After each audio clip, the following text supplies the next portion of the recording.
Imagine waking up to find your favorite reader has turned into your worst nightmare. We open on a pitch-black room filled with the sound of desperate, ragged gasps for air. Our poor heroine is trapped, her world narrowing down to the cold touch of a tissue as a mysterious woman gently wipes away her tears. "Why do you reject me so much?" the woman asks, her voice dripping with an icy, terrifying calm. She claims she didn't come here to hurt our girls, but simply to ask about the upcoming plot of the novel our nugget is writing. Our girl is absolutely trembling, coughing so hard she can barely draw a breath while clutching at the heavy chains holding her captive. "Please don't kill me, I beg you," she sobs, her eyes wide with pure unadulterated terror. But the mysterious woman just leans in close, her lips almost touching our heroine's ear as she whispers, "Why would I kill you? I'm a huge fan of your book." She looks dead serious, stroking our girl's face with a chilling tenderness that makes your skin crawl. It's only been 48 days since they first met, and back then, our heroine never could have imagined her life would turn into a horror story. We jump back to when things were normal, which for Jiang Wanshu meant being the school's favorite punching bag. Her roommates are little trash, throwing her clothes on the floor and mocking her for being poor. They gossip behind her back, spreading nasty rumors and wondering where a poor girl like her gets the money to live off campus. But trouble always has a way of finding our girl, even when she's just trying to mind her own business. A group of bullies corners her on a park bench, mocking her for having the audacity to exist in their space. They snatch her laptop right out of her hands, laughing as she desperately reaches for it. "Give it back, they're still," she screams, her voice cracking because her entire life's work is on that hard drive. The lead bully just sneers, threatening to smash the precious laptop if our girl doesn't learn her place. Just as things are looking hopeless, a savage voice cuts through the air. "You shouldn't bully others like this." A stunning, elegant woman appears, looking like an icy goddess who just stepped out of a high-fashion magazine. She stares the bullies down, calling their childish tricks meaningless for university students. When the bullies try to snap back, she doesn't even flinch, coolly suggesting that maybe she should just have a word with their instructor instead. The bullies scurry away like the cowards they are, leaving our girl completely starstruck. She's so pretty, Wanshu thinks, unable to take her eyes off her mysterious savior. The woman hands back the laptop, and our little nugget is so flustered she can barely stutter out a thank you. They end up sitting together, and the stranger asks if she was working on a school essay. "No, it's my novel," Wanshu admits, her face turning a bright shade of red. She reveals she's writing a dark thriller about a brilliant serial killer named Mr. Pasek. The woman, who we learn is a teacher named Ren Pingsheng, listens with an intensity that's almost overwhelming. As she leans in, we catch a glimpse of a peculiar leaf tattoo on her wrist. Ren Pingsheng gets surprisingly close, her presence feeling both like a warm blanket and a sharp knife. She gives our heroine some advice that sounds a little too prophetic in hindsight. Try and write about the real events that happen around you. She claims it'll make the story more realistic and attract the right kind of readers. Wanshu is completely swooning, totally unaware that she's dancing with a predator. She finally introduces herself as a third-year chemistry student, and Ren Pingsheng gives her a smile that's as beautiful as it is dangerous. As our girl runs off to meet a friend, Ren Pingsheng watches her go with a look that would turn your blood to ice, whispering to the wind, "I finally found you." The crowd is roaring for the big game as the stadium fills up. Backstage in the locker room, when Rujin is glued to her phone, looking more nervous than a cat in a room full of rocking chairs. Her coach is literally screaming at her to get her head in the game and get out there. "Just a minute," she shouts back, desperate for a reply to her last message. She's been texting her friend Figgy Jiang, who promised to come and watch her play. "Don't you dare flake on me," Figgy teased. Rujin cracks a small smile, finally getting the confirmation she needed. She tucks her phone away in her locker, right next to a small, mysterious gift box she's been hiding. Our girl has a big plan for today: win the game and finally confess her feelings to the girl she cares about. Today is the day she tells her everything. The lights are blinding as she steps onto the court. With the number 8 on her back, she knows all eyes are on her. The whistle blows and the ball is finally in play. Rujin is a total beast on the court, weaving through defenders like they're standing still. "I have to perform well," she thinks, sinking a perfect three-pointer to start the lead. She high-fives her teammates, but her eyes are constantly scanning the bleachers for a specific face. The score is climbing, but the one person she's looking for is nowhere to be found. Why is she still not here? She worries, her focus starting to slip as the pressure mounts. If she can't see her girl in the stands, how is she supposed to find the courage to confess after the buzzer? The game is getting intense and Rujin is starting to sweat bullets. Suddenly, the ball is passed her way and she takes the shot. She looks up and bingo, there she is. Wanshu, her sweet girl with the glasses, has finally made it to the game. Rujin's face lights up like a Christmas tree. She immediately sinks another shot and the crowd goes absolutely wild. Yuan Yang scored again, the announcer screams as the clock finally hits 0. Victory is theirs. Rujin runs straight to the railing to see Wanshu before the team heads back. "Well done," Wanshu cheers, reaching out to her. "It was all right," Rujin says, trying to act cool while high-fiving her through the fence. They agree to meet up and walk home after Rujin grabs a quick shower to freshen up. But while our girl is heading to the lockers, pigtail-wearing Huang Kaiyan is watching from the shadows, looking absolutely miserable. Rujun is oblivious, grabbing the necklace she bought as a confession gift. She'll be delighted, she whispers to herself, feeling those pre-confession jitters. As she leaves the locker room, she hears someone getting bullied near the stairs. "You don't even understand basketball, why the hell are you here?" Huang Kaiyan screams at poor Wanshu. Huang Kaiyan is totally losing it, accusing Wanshu of pretending to be a fan just to get close to Rujun. She even grabs Wanshu's arm, looking ready to get physical. "Huang Kaiyan, what the hell are you doing?" Rujun shouts, stepping in to save her girl. Huang Kaiyan immediately tries to play the victim, claiming she was just giving Wanshu some tips. "Then why did you push her?" Rujun demands, her voice cold as ice. She grabs Wanshu's hand and walks away, leaving the bully in the dust. Huang Kaiyan tries one last desperate plea. "Aren't you gonna go with me?" Rujun doesn't even look back. "Why would I go with you?" She snaps, shutting her down completely. Poor Huang Kaiyan is left crying on the stairs, realizing she never had a chance. Outside, Rujun is all apologies. "I'm really sorry about what happened just now," she says softly. Wanshu just smiles, but Rujun is still too shy to give her the necklace. Instead, she chickens out and asks, do you want to get bubble tea?" Classic move, girl. The sun is setting as they enjoy their drinks on the walk home. But the romantic vibe is ruined when a group of thugs blocks the stairs. The leader has a sleazy grin. "Aren't you Jiang Weibo's daughter?" he sneers. He starts harassing Wanshu about her dad's gambling debts, even trying to touch her. Rujun isn't having it. She slaps his hand away with a loud "let go." The thug is stunned. "Where the hell did you come from, freaking tomboy?" He growls, throwing a punch. Rujun dodges it like a pro and grabs him right by the throat, squeezing until he turns blue. Her eyes are terrifyingly cold. His friends have to drag him away as they retreat, barking empty threats. Rujun immediately goes back to being a sweetheart, checking if Wanshu is okay. She even fakes an injury just to get a laugh out of her and lighten the mood.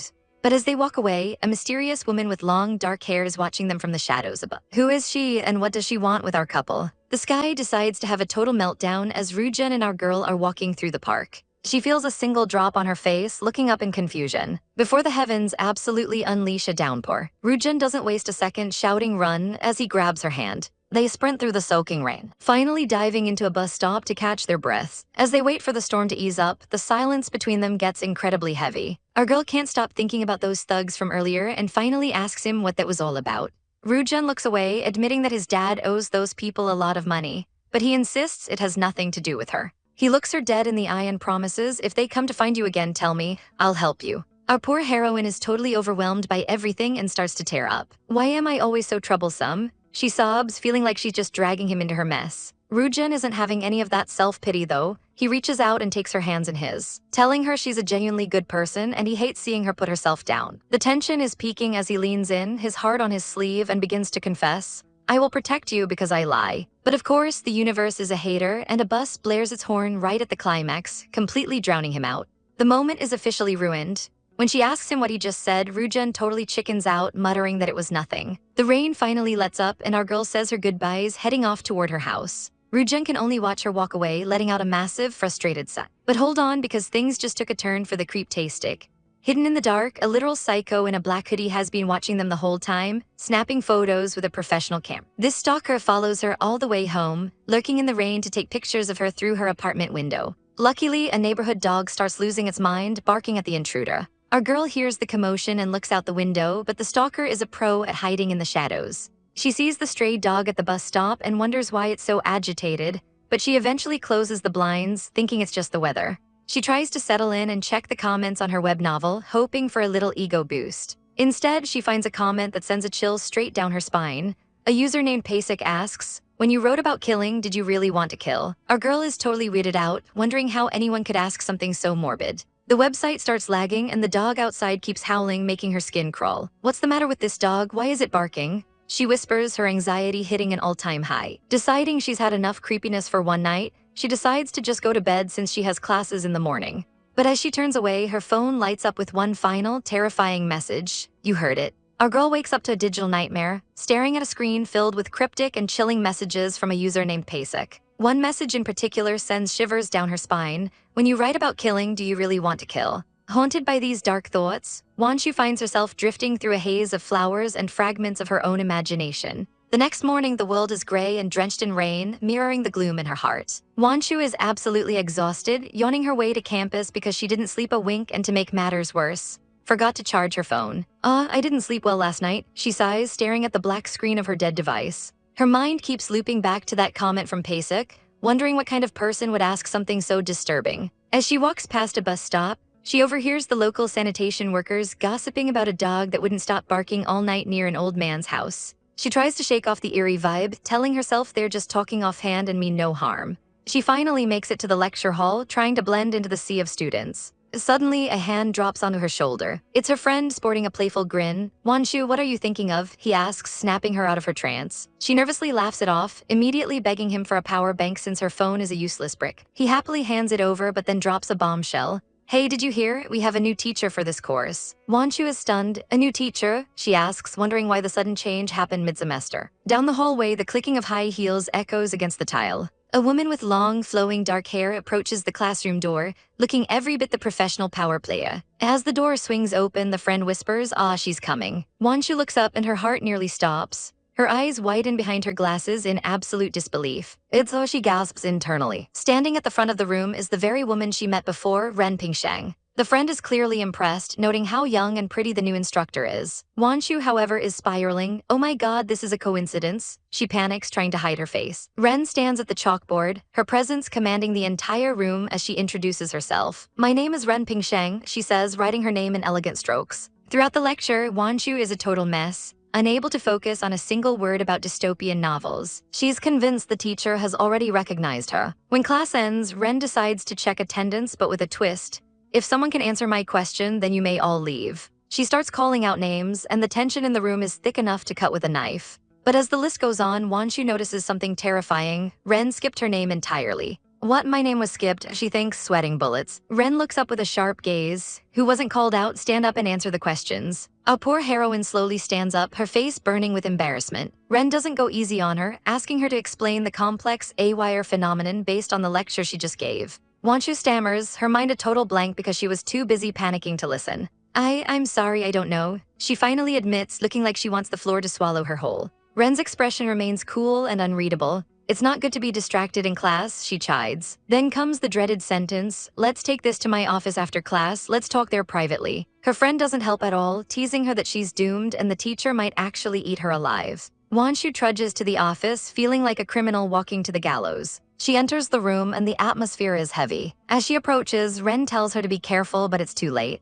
Wanshu trips, crashing right into the teacher. The hot water from the tumbler splashes everywhere, soaking Ren's arm and clothes. "It hurts," Ren groans, clutching herself in pain. Wanshu is horrified, realizing she's just scalded her new teacher. "Your hands, it's burned." She cries out, grabbing Ren's hand to inspect the damage. Ren looks pale, leaning back against the furniture as she gasps, "My stomach hurts." Wanshu stares at the growing wet spot on Ren's shirt, completely panicked and wondering how a simple talk turned into a total disaster. The school doctor seems to be away, our girl notes, looking around the empty infirmary. "Then you can handle it for me, wet compressed down," Miss Ren says with a smile that's way too calm for someone who just got burned. Wanshu's heart is doing backflips as she nervously searches for the scald medicine in the cabinet. She's shaking like a leaf, wondering if she should even be the one doing this. But when she finally finds the bottle and turns around, her jaw hits the floor. Miss Ren has already started undressing, her shirt sliding off her shoulders to reveal the burn on her skin. "Sorry to bother you," she purrs, looking like a total goddess while our girl is having a mental breakdown. She's so distracted she doesn't even realize Miss Ren is watching her every move. Suddenly, the teacher starts dropping some heavy philosophy about Orwellian language and how controlling words is the key to controlling people's thoughts. She leans in dangerously close, asking, "Are you thinking of me?" Wanshu is sweating bullets, stammering that she just didn't expect the new teacher to be her savior from the other night.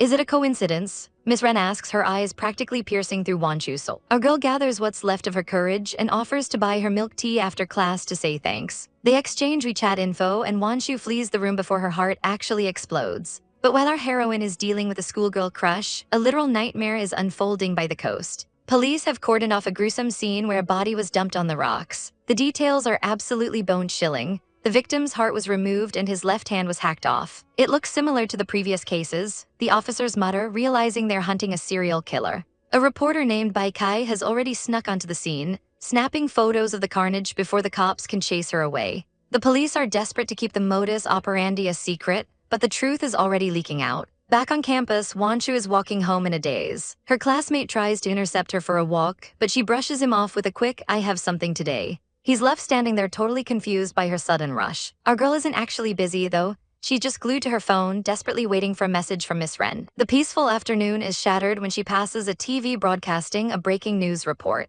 A body found at Yokohama Beach, a particularly cruel murder. Just as the dread starts to sink in, her phone dings with a notification from the class group chat. Some idiot named Wang Jiaming posts a cool photo of the victim that's been circulating online. Wanshu zooms in on the image and her blood turns to ice. Isn't he? She gasps, the realization hitting her like a physical blow. The man lying dead on the rocks isn't a stranger. It's the debt collector who was just harassing her for money. Our girl is staring at her screen in total shock, realizing that the man found dead on the beach is the exact same creep who was aggressively collecting debts from her before. She trembles as she looks at the news, her mind racing with the coincidence. Divide heart, she whispers, reading the disturbing details of the crime. She can't help but wonder just how much hatred someone had to harbor to commit such a deed. Part of her thinks it's a terrible way to die, but another darker part of her mind whispers that he wasn't exactly a saint. He spent his life pestering and oppressing her over a debt that wasn't even hers. As she walks down the street, lost in these heavy thoughts, she feels like the world is closing in on her. Suddenly, a hand drops onto her shoulder, making her jump out of her skin. Ren, teacher, she gasps, seeing the elegant woman standing behind her. Teacher Ren offers a soft smile, asking, sorry, did I scare you?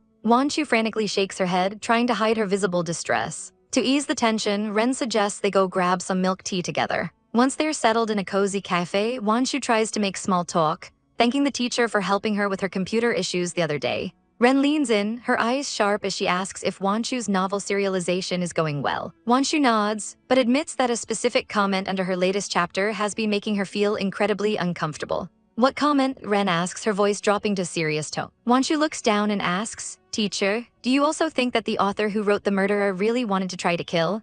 She explains that readers are starting to question her own mental state because of how realistically she writes her villains. Ren doesn't blink, instead asking a chilling question, have you thought about it? Wanshu immediately denies it, but her eyes betray her. Ren pushes further, pointing out that if she hasn't had those thoughts, there's no reason to be afraid of what strangers say. Wanshu goes silent, unable to provide an answer. In her mind, the image of the dead debt collector flashes again, along with the dark realization that she once thought he deserved to die for how he bullied her. She realizes she didn't just want to write a story, she wanted to see that specific ending for him. Teacher Ren notices her drifting off and calls her name, asking if she's all right. Wanshu snaps back to reality, apologizing for getting lost in thought. Ren, ever the philosopher, explains that human nature is a contradiction and that any creative work is inevitably a magnifying glass for the author's personality. She reaches across the table, placing a hand over Wanshu's to comfort her. Don't worry, Ren says softly. Even if you really thought about it, you are just being honest with yourself. Meanwhile, outside the cafe, a boy named Ru Jun is walking with his friends after a game. He stops dead in his tracks when he spots Wanshu through the window. Who is that woman? He wonders, staring at the mysterious teacher Ren sitting across from his girl. He watches them from the shadows, a seed of suspicion planted in his mind. As night fully sets in, Wanshu and Ren finally leave the shop and prepare to head home. Wanshu tells her to be careful on the way, waving goodbye. As she walks away, the teacher's words about the magnifying glass of personality continue to haunt her. She crosses the street, wondering what her true self is really projecting into her writing. Her phone pings with a message from Ru Jun, who is checking to see if she made it home safely. But then he sends a link to a trending news report about the Yokohama Beach death case. Wanshu clicks it, her eyes widening as she reads the latest updates from the autopsy. The report claims the murderer was bold enough to stuff a note inside the victim's mouth. Stuffed a note? Wanshu whispers, a chill running down her spine. She walks faster, feeling an eerie sense of familiarity with the details of the crime. Suddenly, the shadows around her seem to turn into reaching hands, and she feels like the characters from her own dark imagination are stalking her through the night. She practically runs the rest of the way home, locking her door against the biting cold. Back at the dorms, a group of students are staying up late, huddled over a phone. I just found a very interesting crime novel, one of them exclaims, showing it to his friend. They read through a brutal scene where a character named Pasek is pushed to a dead end and decides to kill. The dialogue in the book is chillingly casual, as if the murderer is just talking about what he had for breakfast. The boys watch the scene play out on the screen, seeing Pasek finish his gruesome work and place a note in the victim's mouth. The note in the novel says, "Those who plant the cause must eat the fruit." One of the boys freezes, remembering the news report from earlier that day. Is it about the same as what happened in the news? He asks, his voice trembling. They look at the title of the book, Mr. Pasek, and then at the author's name, Parker Wanshu's secret pen name. Our girl is having a peaceful morning, lost in her own little world of flowers and fiction. Her friend tries to snap her out of it, warning her to hurry up before the teacher catches her being late.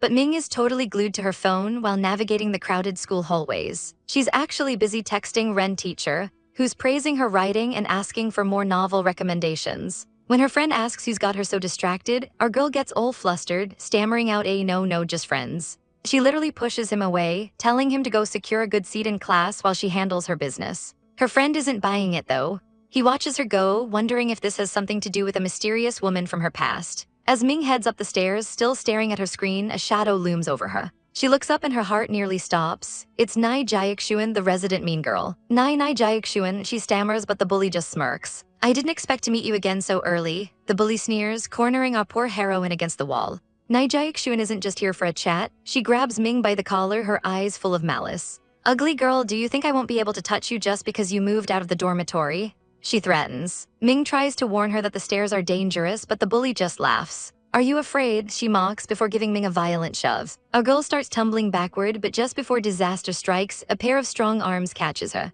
In the chaos, Ming's glasses fly off and shatter against the cold floor. Shaken, Ming looks up to see her savior. It's none other than Ren Teacher, and she looks absolutely livid. The bully's face turns pale as she stammers the teacher's name. Ren Teacher doesn't hold back, demanding, don't you know how dangerous it is to do this? As the bully realizes she's messed with the wrong person and bolts down the stairs, Ming is left squinting at the world. Oh, my glasses, she cries out. She crouches down to find them, but the lenses are completely pulverized. It looks like I can't wear them anymore, she sighs, but Ren Teacher has a plan. She tells Ming she'll get her a leave of absence from class and personally take her to get a new pair. Gently, Ren Teacher takes Ming's hand to lead her down the stairs. Our girl is blushing hard, her heart doing backflips as they walk through the school grounds. Without her sight, Ming's other senses are dialed up to 11, especially the warmth of the teacher's hand in hers. She realizes that for the first time, someone other than her old friend is actually willing to treat her with kindness. Ren Teacher notices her silence and asks if she's walking too fast, but then she gets serious. She asks if that bully was the same girl who stole Ming's computer before. Ming sadly admits it is, blaming herself and saying she must be the problem if people always have a prejudice against her. But Ren Teacher stops her right there, gently patting her head. This is not your fault, she says firmly. The wrong person is the one attacking you. She looks off into the distance with a cold, determined gaze, promising that karma is coming for those who cause trouble. Those who plant the cause must eat the fruit, she declares, and you just know she's about to handle business. Our girl wakes up in a cold sweat, gasping for air as the remnants of a terrifying vision cling to her mind. What? Why would you do this to me? She whimpers, her heart hammering against her ribs like a trapped bird. In the depths of her nightmare, she stands confronted by a faceless version of herself, claiming she's done nothing wrong. But standing before her is a figure shrouded in darkness, a twisted, scribbled-out face wearing a predatory crimson smirk. The scene shifts to a cold balcony where the shadows seem to swallow the light. No, you, she stammers, looking down at the dizzying drop below. Suddenly, her fear turns into a sharp, jagged spike of aggression, and she screams, the one that should disappear, it should be you. With a violent shove, she sends the other girl tumbling over the railing. She watches, paralyzed, as a hand reaches out for a salvation that isn't coming. As the victim plummets into the abyss, our heroine's eyes snap open in the real world. It was just a dream, she whispers, trembling as she realizes she's safe in her own bed. It's only 3 in the morning, the dead of night, and the silence of her room feels heavy and suffocating. She wonders why her mind is brewing such violent, pressurized thoughts. Reaching for her glasses, she's reminded of a gentler moment. She remembers the elegant teacher, Ren, personally placing these frames on her face, telling her how well they suited her. Just a nightmare, she tells herself, trying to shake off the image of the fall. I shouldn't think too much. Later that morning at the university, our girl is still on edge, glued to her phone while trying to blend into the scenery. She spots a familiar, graceful figure in the hallway and freezes. It's teacher Ren, looking absolutely ethereal as she walks with her colleagues. Our girl tries to hide behind a wall, debating whether or not to even say hello. But Ren has the eyes of a hawk. She tells her colleagues to go on ahead and turns back with a knowing gaze. Teacher Ren, what a coincidence, she says, though her heart is doing somersaults. Ren leans in close, way too close for a normal teacher-student boundary, sending our girl into a blushing panic. Ren smiles, noting that the new glasses really do look good on her. Emboldened by the attention, our girl confesses the darkness from the night before. I dreamt that I pushed Lai Jiaxuan down from a tall building, she admits, her voice trembling. Ren doesn't look horrified. Instead, she reaches out and gently tucks a strand of hair behind our girl's ear. With a look that's almost too supportive, Ren suggests, you can try to write these feelings into a novel. It might help you relieve the stress. Our girl agrees, unaware that write a murder story is top-tier suspicious advice. Meanwhile, Ru Jun is watching this intimate exchange from the stairs, and he is absolutely not vibing with it. He wonders if Wanshu has been avoiding him just to spend time with a teacher, and the thought makes his heart sting with jealousy. He clenches his fist, deciding that things can't keep going on like this. Jiang Wanshu, he thinks, determined to reclaim her attention. The scene shifts to a busy office where a woman named Bai Kai is being handed her lunch. She's a professional investigator or journalist, and she's currently obsessed with a dark case. She's looking into a suspicious death at Yokohama Beach where the murderer left a bizarre calling card, a note stuffed into the victim's mouth. Bai Kai finds the detail too deliberate, like something out of a twisted drama. She decides she can't just sit and eat while a mystery is afoot. She suspects the seawater would have ruined any paper, but the fact that the police are keeping the content secret has her curiosity peaking. She tells her coworker she has a temporary appointment and rushes out. As she walks, she reviews her notes on the deceased. The victim was a debt collector, and the last person to contact him was a man named Jiang Wanshu. Bai Kai has hit a dead end with the father, but she's found his only living relative, a daughter named Jiang Wanshu. She looks at a photo of our heroine, noting that she's a student at Huanyang University. Does the case have anything to do with her? She muses, feeling a bit guilty for targeting a mere student. She arrives at the campus, feeling like a bit of a stalker as she hides behind pillars. Suddenly, she spots her target in the courtyard. "Oh my god, isn't it really her?" she whispers, pulling out a high-powered camera to document the meeting. She watches as Wanshu, Rujun, and teacher Ren all cross paths. Bai Kai snaps photos of the group, but her lens lingers on teacher Ren. As Ren says her goodbyes to head to a meeting, Bai Kai zooms in on the teacher's departing figure. She frowns at the screen of her camera, her instincts screaming. "That woman, she doesn't look average at all," she mutters. Bai Kai decides she's seen enough for one day and starts to retreat, planning to come back later. But as she walks away, teacher Ren stops in her tracks. Ren slowly turns her head back toward the balcony, a chillingly calm expression on her face, as if she knew exactly who was watching her the entire time. In the middle of the classroom, Rujun looks over at our girl with a worried expression. "Wanshu, do you want to go home by yourself today?" He reminds her that things have been getting dangerous lately, and he's not just being overprotective. There's been talk of a brutal murder at Yokohama Beach where the body still hasn't been found. But Wanshu is totally unfazed, brushing it off as a simple vendetta that has nothing to do with mere students. In reality, she's got other things on her mind, specifically a certain teacher. She shoots off a hopeful text, "Teacher, want to go home together?" But the reply is a total buzzkill. "I apologize, Wanshu, I'm a bit busy tonight," the message reads. Our poor heroine stares at her screen in silence, feeling the sting of rejection. Rujun catches on immediately, asking if she had an appointment with teacher Ren. Yes, she admits, trying to play it cool. She claims they just have some literary things to discuss, but Rujun isn't buying it. "You and the teacher are too close, right?"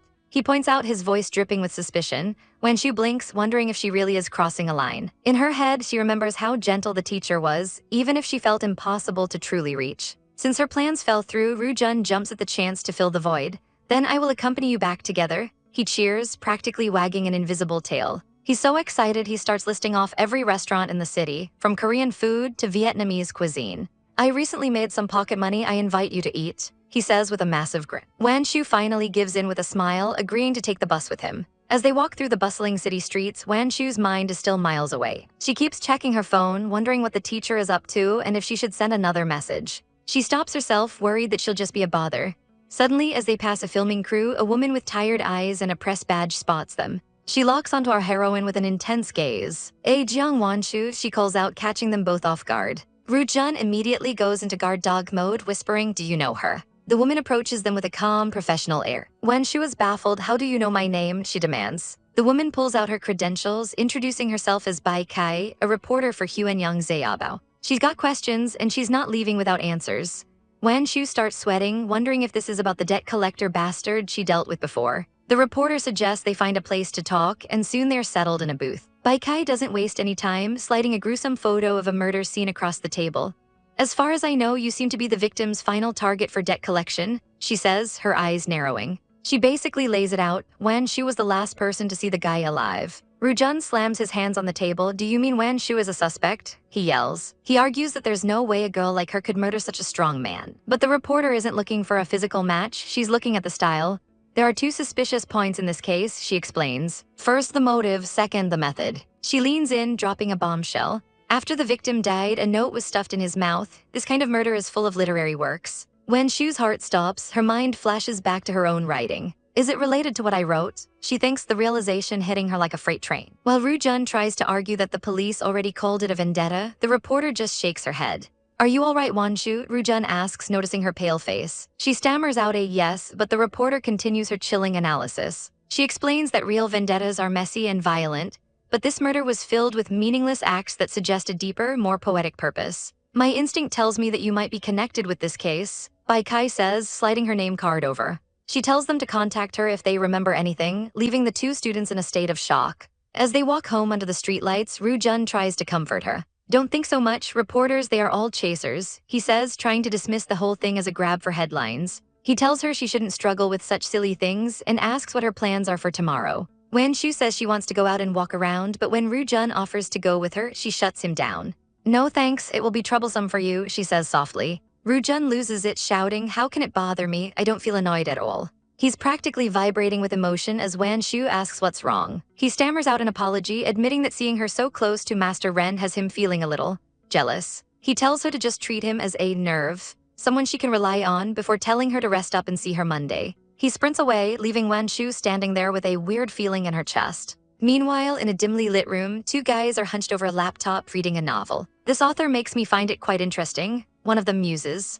They're debating if the author is male or female, noting that the recent chapters feel very feminine. They rate a scene where a student confesses to a teacher, "Teacher, I like you." The guys are totally invested in the drama, laughing about how exciting the teacher-student relationship is. One of them points out that authors often subconsciously project themselves into their work. He points to a specific character in the story named Xu Wan, who is described as limping and covered in scars and bruises. It is very likely that the author has created his own image, he exclaims. He's convinced the author is a female college student writing about a murderous university teacher. He grins at his friend, summing up the story perfectly. This CP match is both bloody and romantic. The morning sun filters through the trees, but the vibe in our girl's apartment is anything but peaceful. As she stands at the sink, mindlessly brushing her teeth, her reflection reveals a girl completely lost in thought.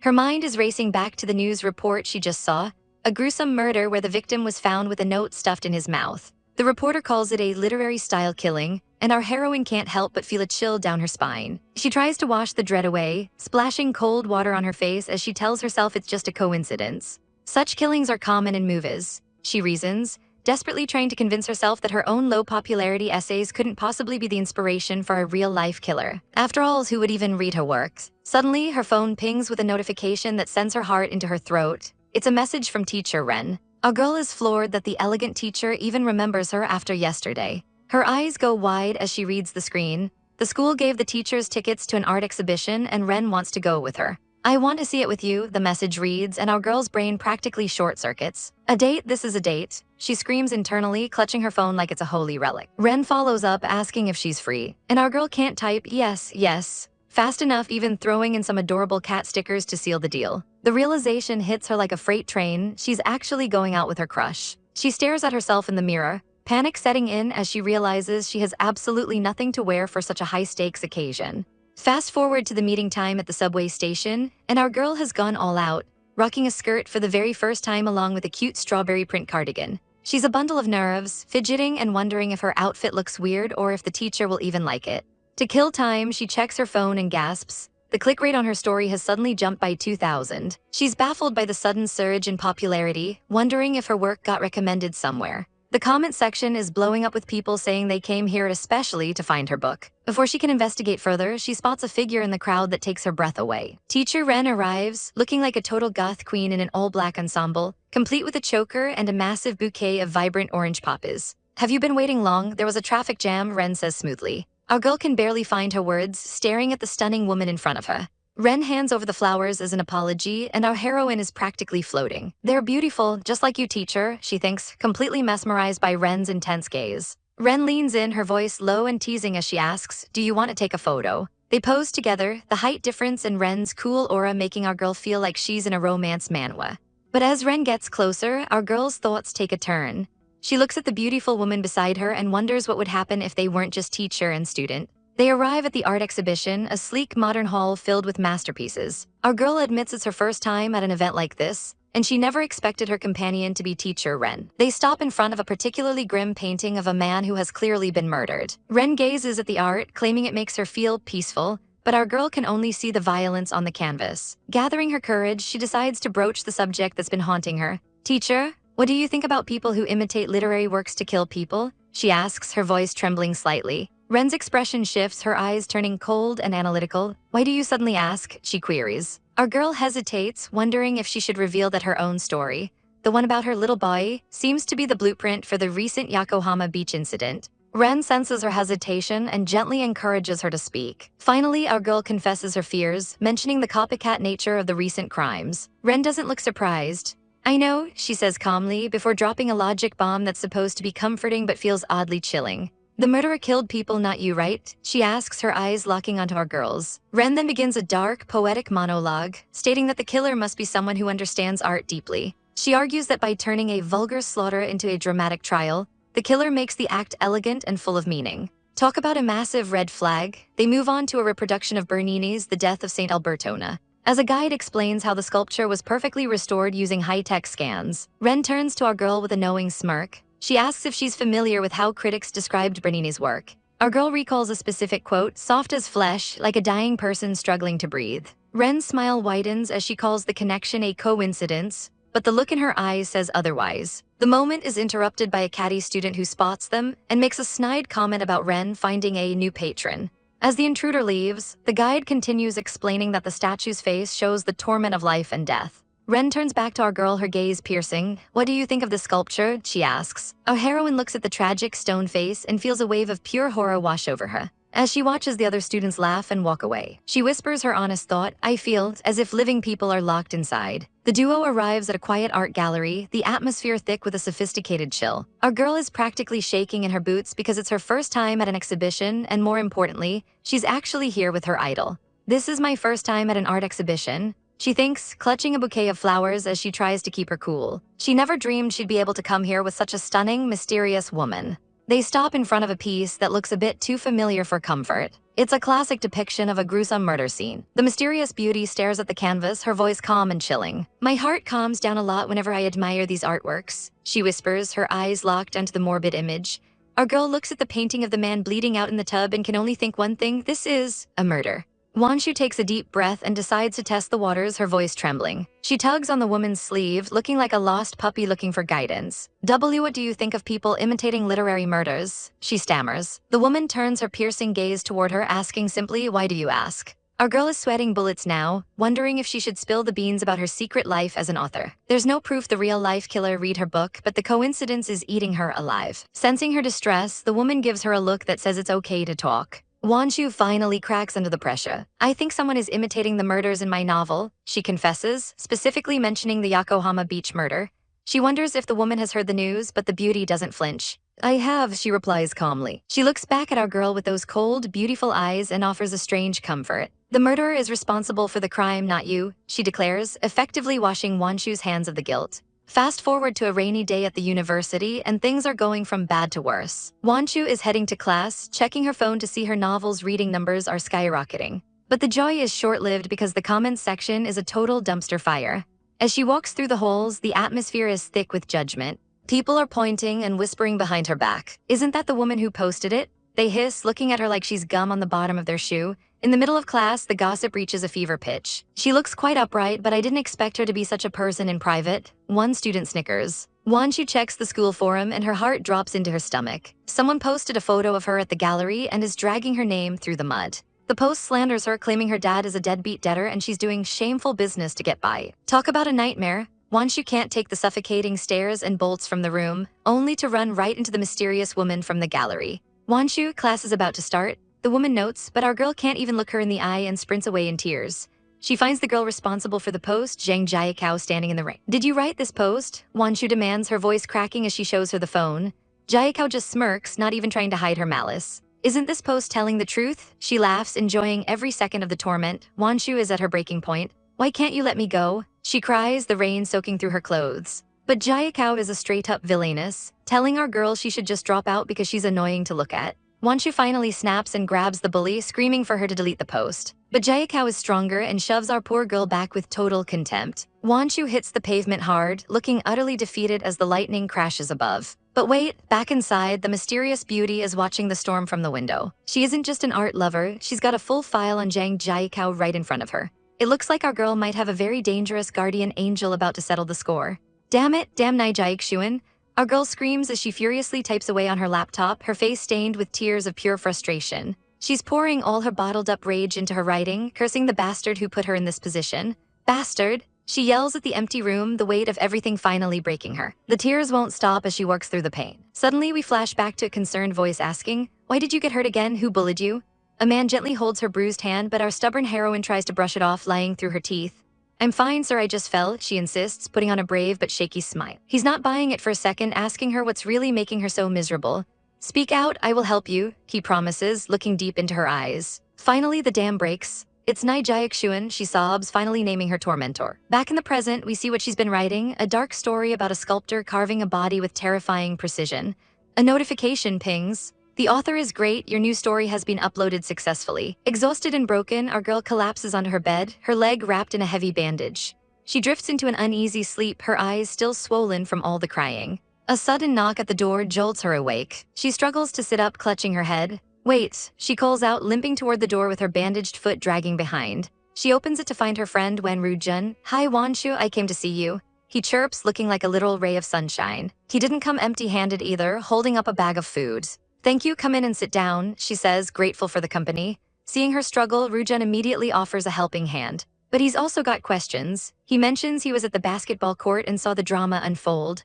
"Why didn't you tell me? You just go to Nai Jiaxuan and talked about this kind of thing," he says, clearly hurt that she didn't come to him first. He tells her she absolutely cannot go back to school right now. He's fuming, threatening to go and beat up the bully himself, especially since Nai Jiaxuan is still talking trash about our girl online. "I was so angry that I went to find her," he admits, but Wanshu isn't having it. "I don't want you to participate in this matter," she says firmly. Another knock interrupts them. "Anyone else coming?" Rujun asks, looking suspicious. Wanshu is just as confused, wondering if it's a delivery guy. Rujun goes to check and his face immediately drops. Standing there is their teacher, Ren. "Ren, teacher," Rujun stammers, totally caught off guard. Ren recognizes him from before and asks if he's Wanshu's classmate. Wanshu peeks out from the bedroom and her eyes nearly pop out of her. "What?" she gasps, seeing her teacher in her house. "Teacher, why are you here?" she asks, nervously inviting her in. Wanshu is low-key panicking, wondering how Ren even got her address. Ren calmly explains she heard about the sick leave and got the info from the counselor. She walks over to Wanshu, noticing how flushed her face is. Before our girl can react, Ren reaches out and places a cool hand on her forehead to check for fever. Wanshu is basically short-circuiting at the touch, admitting she feels a little dizzy. Meanwhile, Rujun is standing in the corner with his arms crossed, looking like a jealous boyfriend. Ren ignores the tension and tells Wanshu to rest. Then she turns to Rujun with a challenge. "Classmate, can you cook?" She plans to make a special soup to help Wanshu recover. Rujun knows he can't cook to save his life, but his pride is on the line.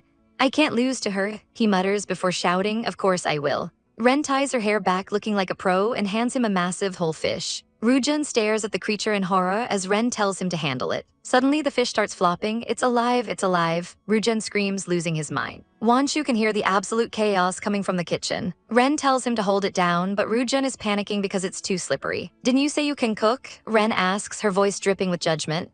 Rujun is practically crying now, insisting he can totally do it. Ren finally has enough and steps in, her body pressing against his as she takes the knife. "Hold the fish in your hand," she commands, standing right behind him. Then with a terrifyingly calm look, she slams the cleaver down. Blood splatters everywhere as she brutally preps the fish. Rujun looks like he's about to faint from the sheer violence of it all. Ren looks back at him, a single drop of blood on her cheek. "You should not hesitate to start, otherwise the fish will run away," she says, sounding way too much like a serial killer. Later, Ren brings the soup to Wanshu. "Come," she says softly. Our girl is blushing like crazy as Ren hand feeds her. "Open your mouth," the teacher commands, and Wanshu obediently takes a bite. Poor Rujun is stuck in the background, eating a sad bowl of plain rice. "Good things have been preempted," he mopes. Ren asks if he's a good friend of Wanshu. Wanshu happily confirms it, introducing him as Wen Rujun. Rujun is dying inside. "Am I just your good friend?" he thinks, his heart shattering. Ren decides it's time to head out. Wanshu asks Rujun to stay, but he's too salty to remain. "No need," he snaps, slamming the door on his way out. Ren goes back to feeding Wanshu, but our girl is too embarrassed. "It's okay, teacher, I can eat it myself," she insists. Ren asks if she took her medicine, noting that Wanshu's face is still incredibly red. Ren leans in dangerously close to check her temperature again, and Wanshu's internal volcano finally erupts. "It's really not so hot," Ren smiles, clearly enjoying the reaction. She reaches into her pocket and pulls out a small gray teddy bear. "I asked for this safety sign for you. I hope you are doing well," she says gently. Wanshu is touched, clutching the bear to her chest. "Thank you, teacher," she beams. The bear sits innocently on her shelf as Wanshu goes to sleep. But as the camera zooms in on the bear's eye, the truth is revealed. There's a hidden lens inside. A red recording light blinks as the teacher watches our girl sleep through a hidden feed. Talk about a plot twist. Our girl watches a video of the Sleeping Beauty on her phone, a soft smile playing on her lips. The way she fell asleep is so cute, she muses, feeling a pang of regret for not giving her that teddy bear sooner. She whispers a warning to the screen, don't trust others too much, okay? As she walks through the night, she sees her favorite web novel has finally updated. The story describes a dark, noisy bar tucked away in a back alley, a place where college students shouldn't play. In the story, a girl named Lee Jae-xun is drinking with friends, but as the night grows late, she's left all alone. Her friend warns her to get home safely because the black street is dangerous, but Jae-xun just rolls her eyes. She steps out into the light rain, her heels clicking against the pavement, feeling a sudden chill of loneliness. Suddenly, an umbrella appears over her head. She turns to see a handsome man with hair covering his eyes. I want to talk to you, he says calmly. Jae-xun recognizes him as an elective teacher from her university and immediately gets defensive, telling him she's going home. The teacher doesn't budge, telling her to be respectful, but she just sneers, what, you gonna tell the school to expel me? He ignores her attitude and asks a chilling question. Did you participate in the bullying of a classmate named Shu Wan? Jae-xun laughs it off, calling the poor girl ugly and saying she intuitively hates people like that. She even suggests the teacher should join in on the bullying.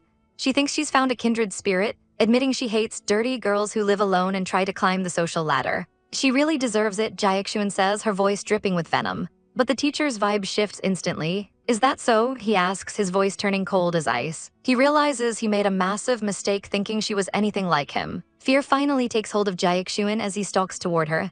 She tries to run, but she trips over a tree root and crashes to the ground. He looms over her with a terrifying smile, a knife glinting in his hand. People like you, he whispers, his eyes wide and manic. She screams for him to stop, but it's too late. He tells her she's nothing like him as he begins his brutal retribution. Our girl reads on as the story describes him neatly snapping her hands and hamstrings, so she can't even call for help. In the dark alley, she's left to fade away as he carries her off in a heavy bag. He takes her to a sculpture classroom, admiring his new masterpiece with sick satisfaction. He laughs wildly, declaring it a work of peerless perfection because the trash who hurt his beloved girl finally got what she deserved. Back in reality, our heroine closes the app thinking this chapter is really good. She's actually in a sculpture room herself, looking at a statue wrapped in cloth. She decides it's time to head home and rest. The next day at school, a student named Ryujin is wandering the halls, hoping to see Wanshu. He finds school so boring without her. He hears a noise and peeks around a corner to see the teacher, a girl cradling a group of stray kittens. She looks so gentle and kind, and Ryujin is touched that she loves small animals. Suddenly, Wanshu appears, still on crutches from her previous accident. Ryujin rushes to her, surprised she's back in class so soon.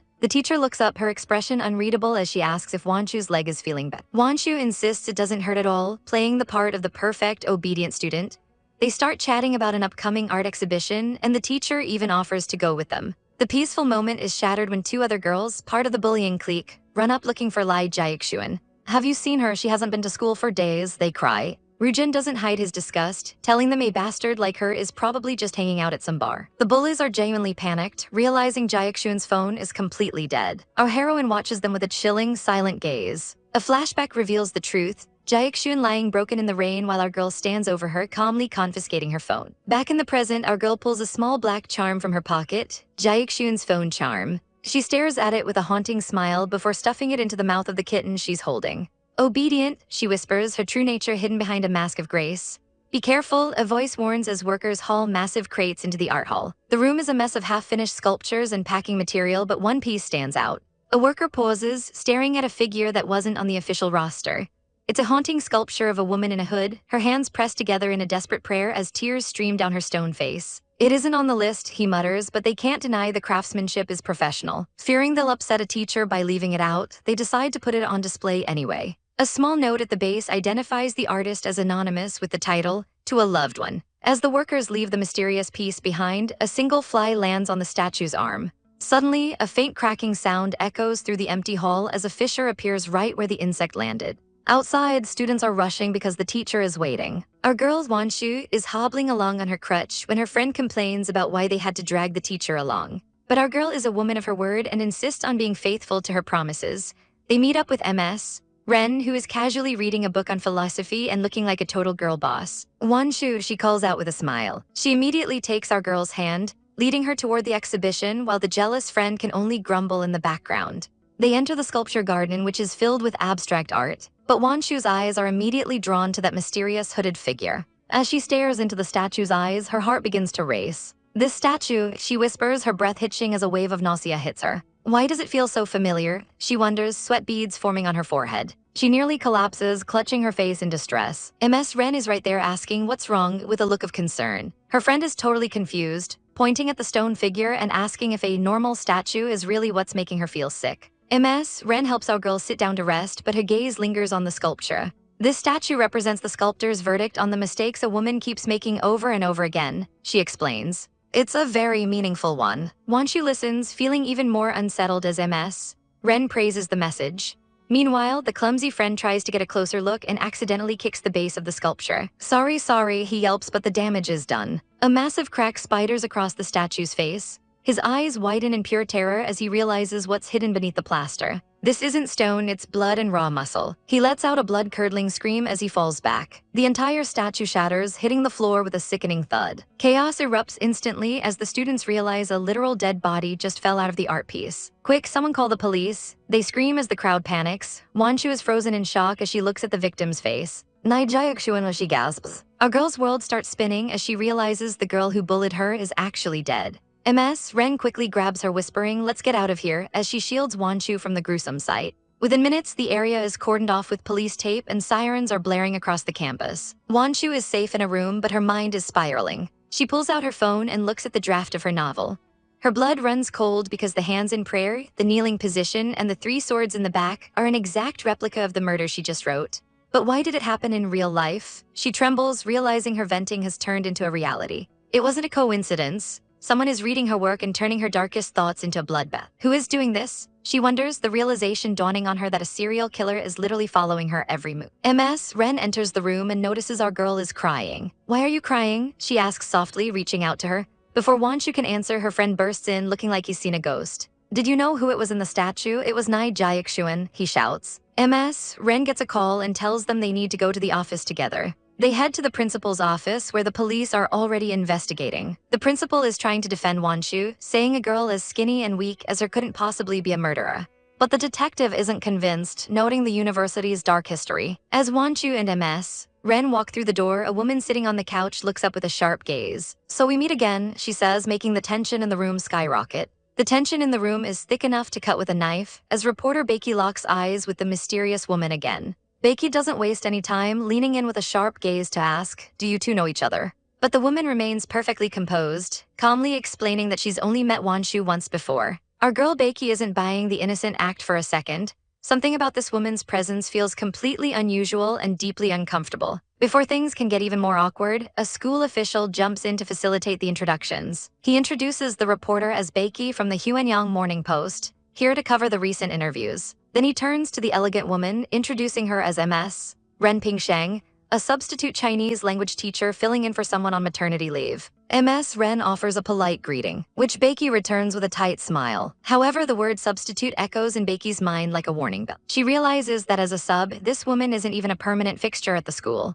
As they all take their seats, the atmosphere remains heavy with the presence of the police nearby. While the officers wrap up their official business with Ms. Ren, everyone else sits in a suffocating silence. Our poor heroine Wanshu looks like she wants to disappear into the upholstery. Seeing her opening, Beiki pounces, asking Wanshu if she can ask a few more questions now that the police are done. "Those 2 victims both had something to do with you. Isn't that too much of a coincidence?" Beiki asks, her voice dripping with suspicion. Wanshu and her friend are visibly shaken by the direct attack. Her friend tries to snap back, but Beiki completely ignores him, doubling down by mentioning she heard Wanshu and the victim, Nai Jiakshuan, were roommates who hated each other. Wanshu looks like she's on the verge of a breakdown. "Is that true?" Beiki demands, smelling blood in the water. The friend finally loses it, screaming, "Are you crazy? What the hell are you doing?" He stands over Beiki, ready to defend Wanshu's honor. But the reporter just smirks, claiming she's just trying to satisfy her curiosity. Wanshu can only clutch her head in distress as her friend tells the reporter to piss off. Suddenly, Ms. Ren's voice cuts through the chaos. She looks at Beiki with a chillingly calm expression and asks, "Did I ever say that she was the killer?" The police thank Ms. Ren for her cooperation, signaling the end of the formal questioning. Ms. Ren walks over to the group, finding Wanshu in tears. The friend immediately points at Beiki, complaining that the reporter won't stop accusing Wanshu. Beiki tries to laugh it off, but Ms. Ren isn't having it. She defends Wanshu, pointing out how ridiculous it is to think such a thin girl could move a grown adult's body. Beiki's mind starts racing. What if Wanshu had an accomplice? She stares at Ms. Ren, wondering if the teacher is more involved than she lets on. When the school bell finally rings, Ren tells the students to head back to class. As Becky prepares to leave Ren calls out to her. Turning around, Becky finds the teacher holding out a scrap of paper. "This is my contact information, Ren says with a cryptic look. She leans in, suggesting that she might be able to help solve some of Becky's problems. The look in Ren's eyes is enough to send a shiver down anyone's spine. Later that night, Wanshu is a total wreck, huddling under a blanket in the dark. She's staring at her laptop, her mind spiraling as she asks herself how everything went so wrong. She looks at the draft of her novel and freezes. She used a homophone for the victim's name, Nai Jiaxuan. She realizes with horror that the real-life murder matches her fiction perfectly. She clutches her head, wondering if the killer has known who she was from the very beginning. Her phone dings with a notification, and she sees that the views on her novel have absolutely exploded. But the comments are a nightmare. People are calling her a psychopath and a murderer, suggesting the police should arrest the author immediately. "I'm not a murderer," she screams into the empty room. She collapses back onto her bed, sobbing that she wouldn't be able to harm a single person.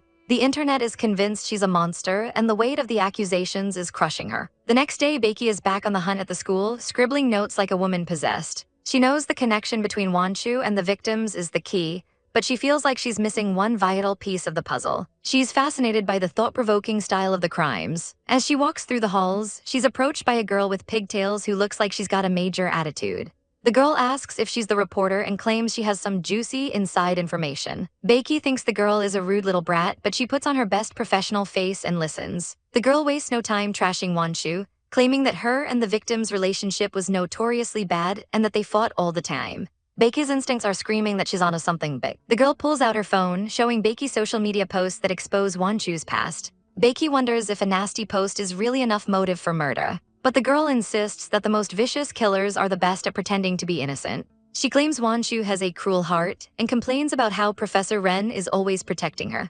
Becky's ears perk up at the mention of the teacher. The girl explains that Ren is a new, super popular professor at the school. Becky flashes back to her encounter with the mysterious woman. Sensing a much bigger scoop involving the perfect teacher, Becky leans in and asks, "Can you tell me more about this Professor Ren?" A devious smile plays on Becky's lips. The real story is finally starting to unfold. "Can you tell me more about this Professor Ren you mentioned?" Bai Kai asks, her eyes sharp as she looks for a lead. But the student, Lin Rujun, just describes an ordinary, albeit incredibly beautiful teacher whose lectures are always overflowing with students. Bai Kai isn't buying the perfect act and presses further, asking if there's anything strange about her. Rujun explains that the professor's hiring was a bit of a mystery since she didn't even have to interview, simply replacing a teacher who went on a trip. Bai Kai looks down at her notes, disappointed that there's nothing suspicious to latch onto. Was my intuition too much? She wonders, feeling like she's hit a dead end. But Rujun isn't finished stirring the pot.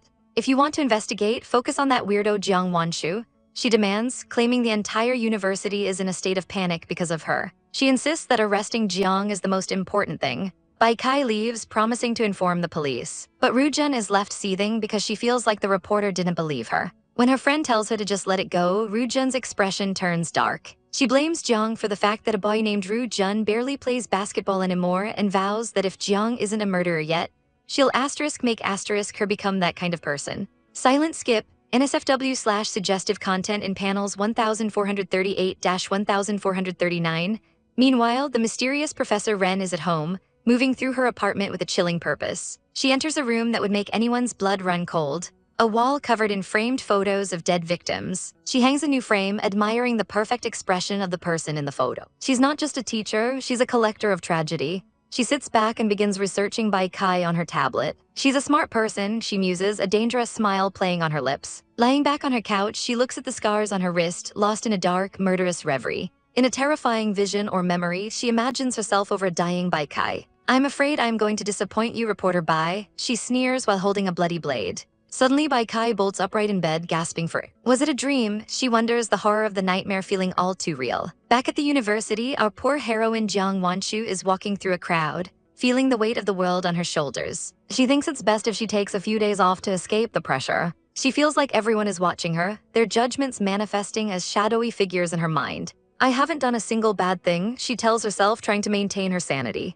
She's interrupted when the basketball player, Rujun, calls her name. He asks if she's coming to the game, but Jiang nervously explains she's heading to the counselor's office to ask for a leave of absence. Their conversation is crashed by Rujun, the girl with the pink highlights, who shows up with a bouquet of flowers for him. "I don't like flowers," he says bluntly, rejecting her gift without a second thought. He even goes as far as to throw the bouquet into the trash right in front of her. When his teammate calls him heartless, he simply states he's already made it clear he doesn't like her. Jiang finally reaches the office, but instead of the counselor, she finds Professor Ren. The professor is acting completely casual, complaining that her favorite novel hasn't updated yet. She praises Jiang's own writing, saying other authors are too boring for her. When Jiang timidly asks for a few days off, the professor becomes incredibly supportive. Jiang is touched by her kindness, thinking she's so much gentler than the interrogative counselor. Don't you want to go out and relax with friends, family, or a lover? The professor asks, her eyes locking onto Jiang's. Jiang looks down, admitting she has no one because of her parents' divorce. The predator sees her opening. What if I keep you company? She asks with a soft smile. She tells Jiang that if she takes a break, then she wouldn't be able to see her anymore. A chilling reminder that our heroine is walking right into the spider's web. Our girl's heart is absolutely hammering against her ribs as she feels the heat of the moment. Her mind is a total blur, screaming MMS, Ren kissed me. After that shock to the system, the two head out for a meal, and Wanshu can barely believe this is actually happening. She's staring at her plate thinking, I didn't think she was for real earlier. She actually took me out for Valentine's Day. Ren is looking as elegant and mysterious as ever, just casually sipping her soup. She flashes a small, soft smile that makes our heroine's stomach do backflips. But Wanshu, being the overthinker she is, starts spiraling into her own insecurities. She looks down at her food and thinks, if it wasn't me, then who would she be with today? Ren checks her watch and breaks the silence, saying, looks like you'll have to eat faster, the movie is going to start soon. Wanshu jumps, apologizing for being distracted, but she can't help but voice her worries. I just think I'm always troubling you, she mumbles, looking away. She goes even further, adding, if it weren't for me, then you would be with someone you like. Talk about a mood killer, girl, Ren doesn't even respond, she just signals the waiter for the check. Wanshu watches her pay, feeling a pit in her stomach, wondering if the silence means Ren actually agrees with her. They walk through the crowded mall in a heavy silence. Wanshu is kicking herself, thinking she shouldn't have said anything so abrupt. Once they get to the theater, Ren shows she's still caring, handing Wanshu a blanket. The air conditioner is going to be very cold, she warns. Wanshu thanks her, but she's still stuck in a loop of confusion. She wonders if this is just a teacher-student thing or if they're actually friends. Or something more. As they settle in to watch Titanic, Wanshu's thoughts take a dark, guilt-ridden turn. If she found out that I was the murderer who wrote the novel that caused people to die, then will she leave me too? She worries. The weight of her secrets is too much, and she starts to cry right there in the dark. Ren notices immediately and reaches out to hold her hand. What's wrong? Is the plot too touching? She asks softly. Wanshu just nods through her tears. Ren looks at the screen and sighs. Life is always so unfair. Those two were clearly destined to be together by fate, yet in the end, they did not end up together. Wanshu agrees that things like that happen a lot, but Ren has a different outlook. She looks Wanshu dead in the eye and says, rather than accept fate, I prefer to make my own path in life instead. She then leans in close, asking, what do you think? Wanshu is a sobbing mess at this point, but Ren isn't finished with the drama. She lifts our girl's chin, mirroring the romance on the silver screen. While the characters on screen share a tragic farewell, these two share a deep, lingering kiss in the theater. But even in the moment, Ren's inner thoughts are chilling as she muses about the pain of being with someone you can't be with. Meanwhile, over at a newspaper office, Senior Bai is burning the midnight oil on a report. She's obsessing over the stone statue murder case, and her colleague notices how late it is. Bai is convinced this case is linked to a previous body dumping case in Yokohama. She's desperate for a scoop that will catch the killer and boost the paper's popularity. Her colleague shows her a post from their old university's literary club about a novel called Mr. Paysake. The post points out that while the writing isn't great,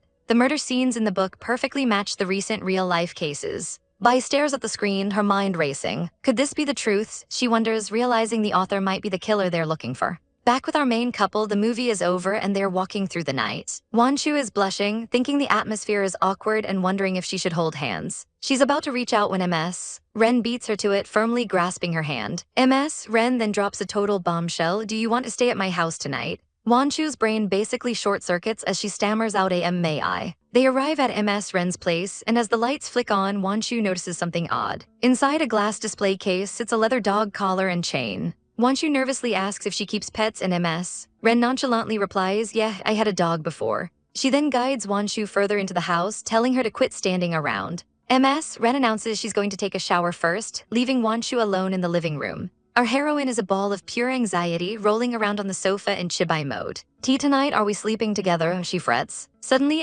Ren calls out from the bathroom, Wanshu, could you help get me the towel? It's on the sofa. Wanshu grabs it and heads to the door, calling out to her. But before she can react, a hand reaches out from the steam and yanks her inside.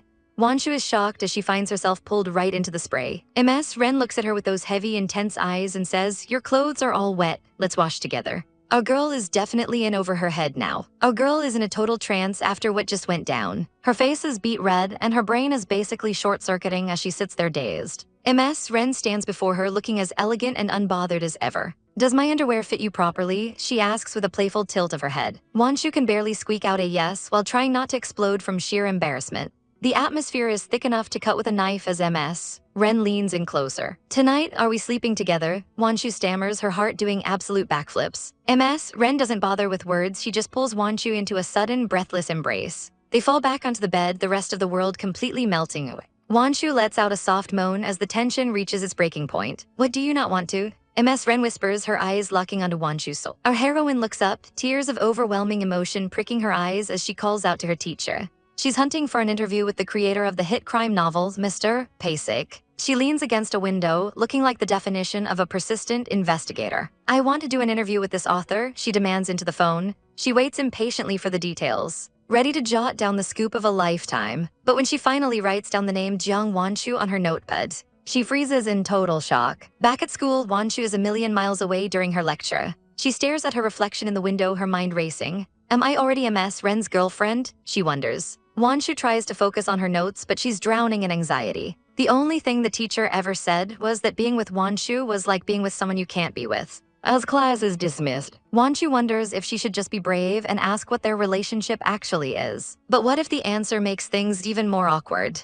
Suddenly, a voice calls her name. It's Bai Kai, leaning against the wall with a knowing smirk. Wanshu is immediately on edge as the reporter suggests they go somewhere a bit more private. Wanshu tries to play it cool, retreating a step. "What is it? Just say what you need to say here," she insists. Bai Kai doesn't beat around the bush. "Do you write novels?" she asks point blank. Wanshu's heart drops into her stomach. The reporter pulls out her phone, showing the digital cover of Wanshu's secret novel. Wanshu looks like she's seen a ghost. Oh no, the secret is out and our girl is panicked. They move to a cafe to talk properly. Bai Kai leans in, her eyes sharp. "Why don't we talk about your novel?" she suggests. She mentions that Wanshu seems to know a little too much about the plot. Wanshu is sweating bullets, her hands shaking as she tries to find words. Bai Kai tries to calm her down, suggesting they find a place to sit and really talk it out. This isn't a conversation that can be finished in just 2 sentences. Over coffee, Bai Kai admits she finished reading the whole novel overnight. She says the content is imaginative, but the style feels eerily real. It's as if the protagonist in the novel is the author himself. She notes, watching Wanshu's reaction. "That's the breaking point. I didn't kill anyone," Wanshu screams, nearly jumping out of her seat. Bai Kai tells her to relax. She never said anything about murder. Tears stream down Wanshu's face as she admits she doesn't know why her fictional plot became reality. She only wrote the novel to release her inner depression and pain. Bai Kai softens, telling Wanshu she actually believes her. She claims she's been on Wanshu's side since they first met. But then she drops a bombshell. "The murderer must be someone who has a close relationship with you." Wanshu realizes the terrifying truth. The killer knew her thoughts, her heart, and her deepest secrets. She admits she was so angry that she wrote the victim into her book, never expecting it to actually happen. "I think I'm a sinner," she cries out, burying her face in her hands. She never told anyone she hated the victim, Nia Jiaxuan. She feels like she's responsible for the death. Bai Kai grabs her hand, trying to ground her. She tells Wanshu that any lunatic can imitate a book, but that doesn't make the author the criminal. She encourages Wanshu not to use the murderer's fault to punish herself. Bai Kai gets down to business. "Is there anyone suspicious around you?" she asks. Wanshu thinks for a moment but says it seems like there's no one. Bai Kai tells her not to answer in such a hurry and to really take a look at the people in her life. Little do they know they aren't alone, just a few tables away. A familiar figure is sitting quietly. It's Ren, wearing an earbud and listening to every single word of their confession. She sits there calmly reading a medical anatomy book, her expression unreadable as she hears the reporter ask about the suspicious person. Does Wanshu really not know who it is, or is she just faking it? While the basketball game rages on in the background, our girl Wanshu is stuck in her own head, looking like she's carrying the weight of the world on her shoulders. She's paralyzed by the thought that even the reporters have found out about her novel, and things are spiraling out of control way too fast. Suddenly, a friendly face appears at the fence. It's her classmate, and he's practically begging her to walk home and grab a bite with him once his game's over. Our heroine gives him a small, supportive cheer, trying to keep up appearances. But the moment he walks away, the atmosphere turns ice cold as a hand drops onto her shoulder. Enter Huang Kaiyan, the resident mean girl who wastes no time dripping venom into Wanshu's ear. "Yo, Tilda, isn't this the murderer?" she sneers. Wanshu freezes, her heart dropping into her stomach as she looks up at her tormentor. "It's you," she gasps, standing up to face the girl. Huang Kaiyan doesn't even flinch, admitting it with a smug grin as she asks what a murderer is doing just wandering around freely. Wanshu's voice trembles as she asks who she's calling a murderer. But Huang Kaiyan is relentless. "Other than you, who else would be fitting of that name?" She mocks, informing our girl that the entire school is gossiping about her connection to Nai Jiaxun's death. Wanshu tries to protest, insisting it has nothing to do with her. But Huang Kaiyan just laughs in her face. She calls Wanshu a piece of scum pretending to be a good little girl, claiming the victim saw right through her lies. She even goes as far as to suggest Wanshu encase the girl in plaster just to shut her up. As Wanshu tries to flee the verbal assault, Huang Kaiyan grabs her arm with a death grip. "You have to answer for her death sooner or later," she screams. Then she bellows, "You murderer," at the top of her lungs, making sure everyone in the gym hears it. The entire room goes silent as heads turn. Wanshu's friend looks over, completely bewildered by the scene. Our poor girl is sweating and hyperventilating, barely able to whisper a denial. She begs to be let go, but Huang Kaiyan is enjoying the spectacle way too much. Suddenly, a basketball comes flying in, bam, hitting Huang Kaiyan and breaking her grip. The basketball player from before rushes over, demanding to know what's going on. He calls Huang Kaiyan out for jumping to conclusions without a shred of evidence. Huang Kaiyan's eyes well up with tears of frustration, asking him why he always protects Wanshu and why he never looks at her instead. He doesn't hold back, telling her that Wanshu has a kind heart and is better than her in every single way. He starts to call her a brute, but before he can finish, Huang Kaiyan lets out all her rage in one massive slap that echoes through the court. The scene shifts to a much quieter but far more sinister setting. We see a notebook filled with a complex web of names, Wanshu, the victim, and the suspects. The observer notes that Ms. Ren, the teacher, is a little too good at hiding her emotions. She seems far too calm for someone whose student was just murdered, almost like she expected the tragedy to happen. Ren picks up her phone and makes a call. On the other end, reporter Bai answers. They arrange to meet for a quick drink, but if you look at the wall behind the reporter, you'll see a literal gallery of horror, photos of victims and crime scenes. This woman is definitely not your average journalist. She wonders if it would be rude to show up empty-handed. So she opens a drawer overflowing with tactical knives and picks out a gift for the evening. Later that night at a restaurant, Ren is waiting, noting that the reporter is an hour late. Finally, reporter Bai arrives, looking effortlessly cool and dangerous in all black. She apologizes for the delay, claiming she was busy picking out a present. Ren thanks her, but she's not there for small talk. She wants to get straight to the point. She asks for the reporter's opinion on the stone statue murder case. Ren explains that she doesn't believe Wanshu is capable of killing anyone, suggesting that perhaps an obsessed admirer did the deed to protect the girl.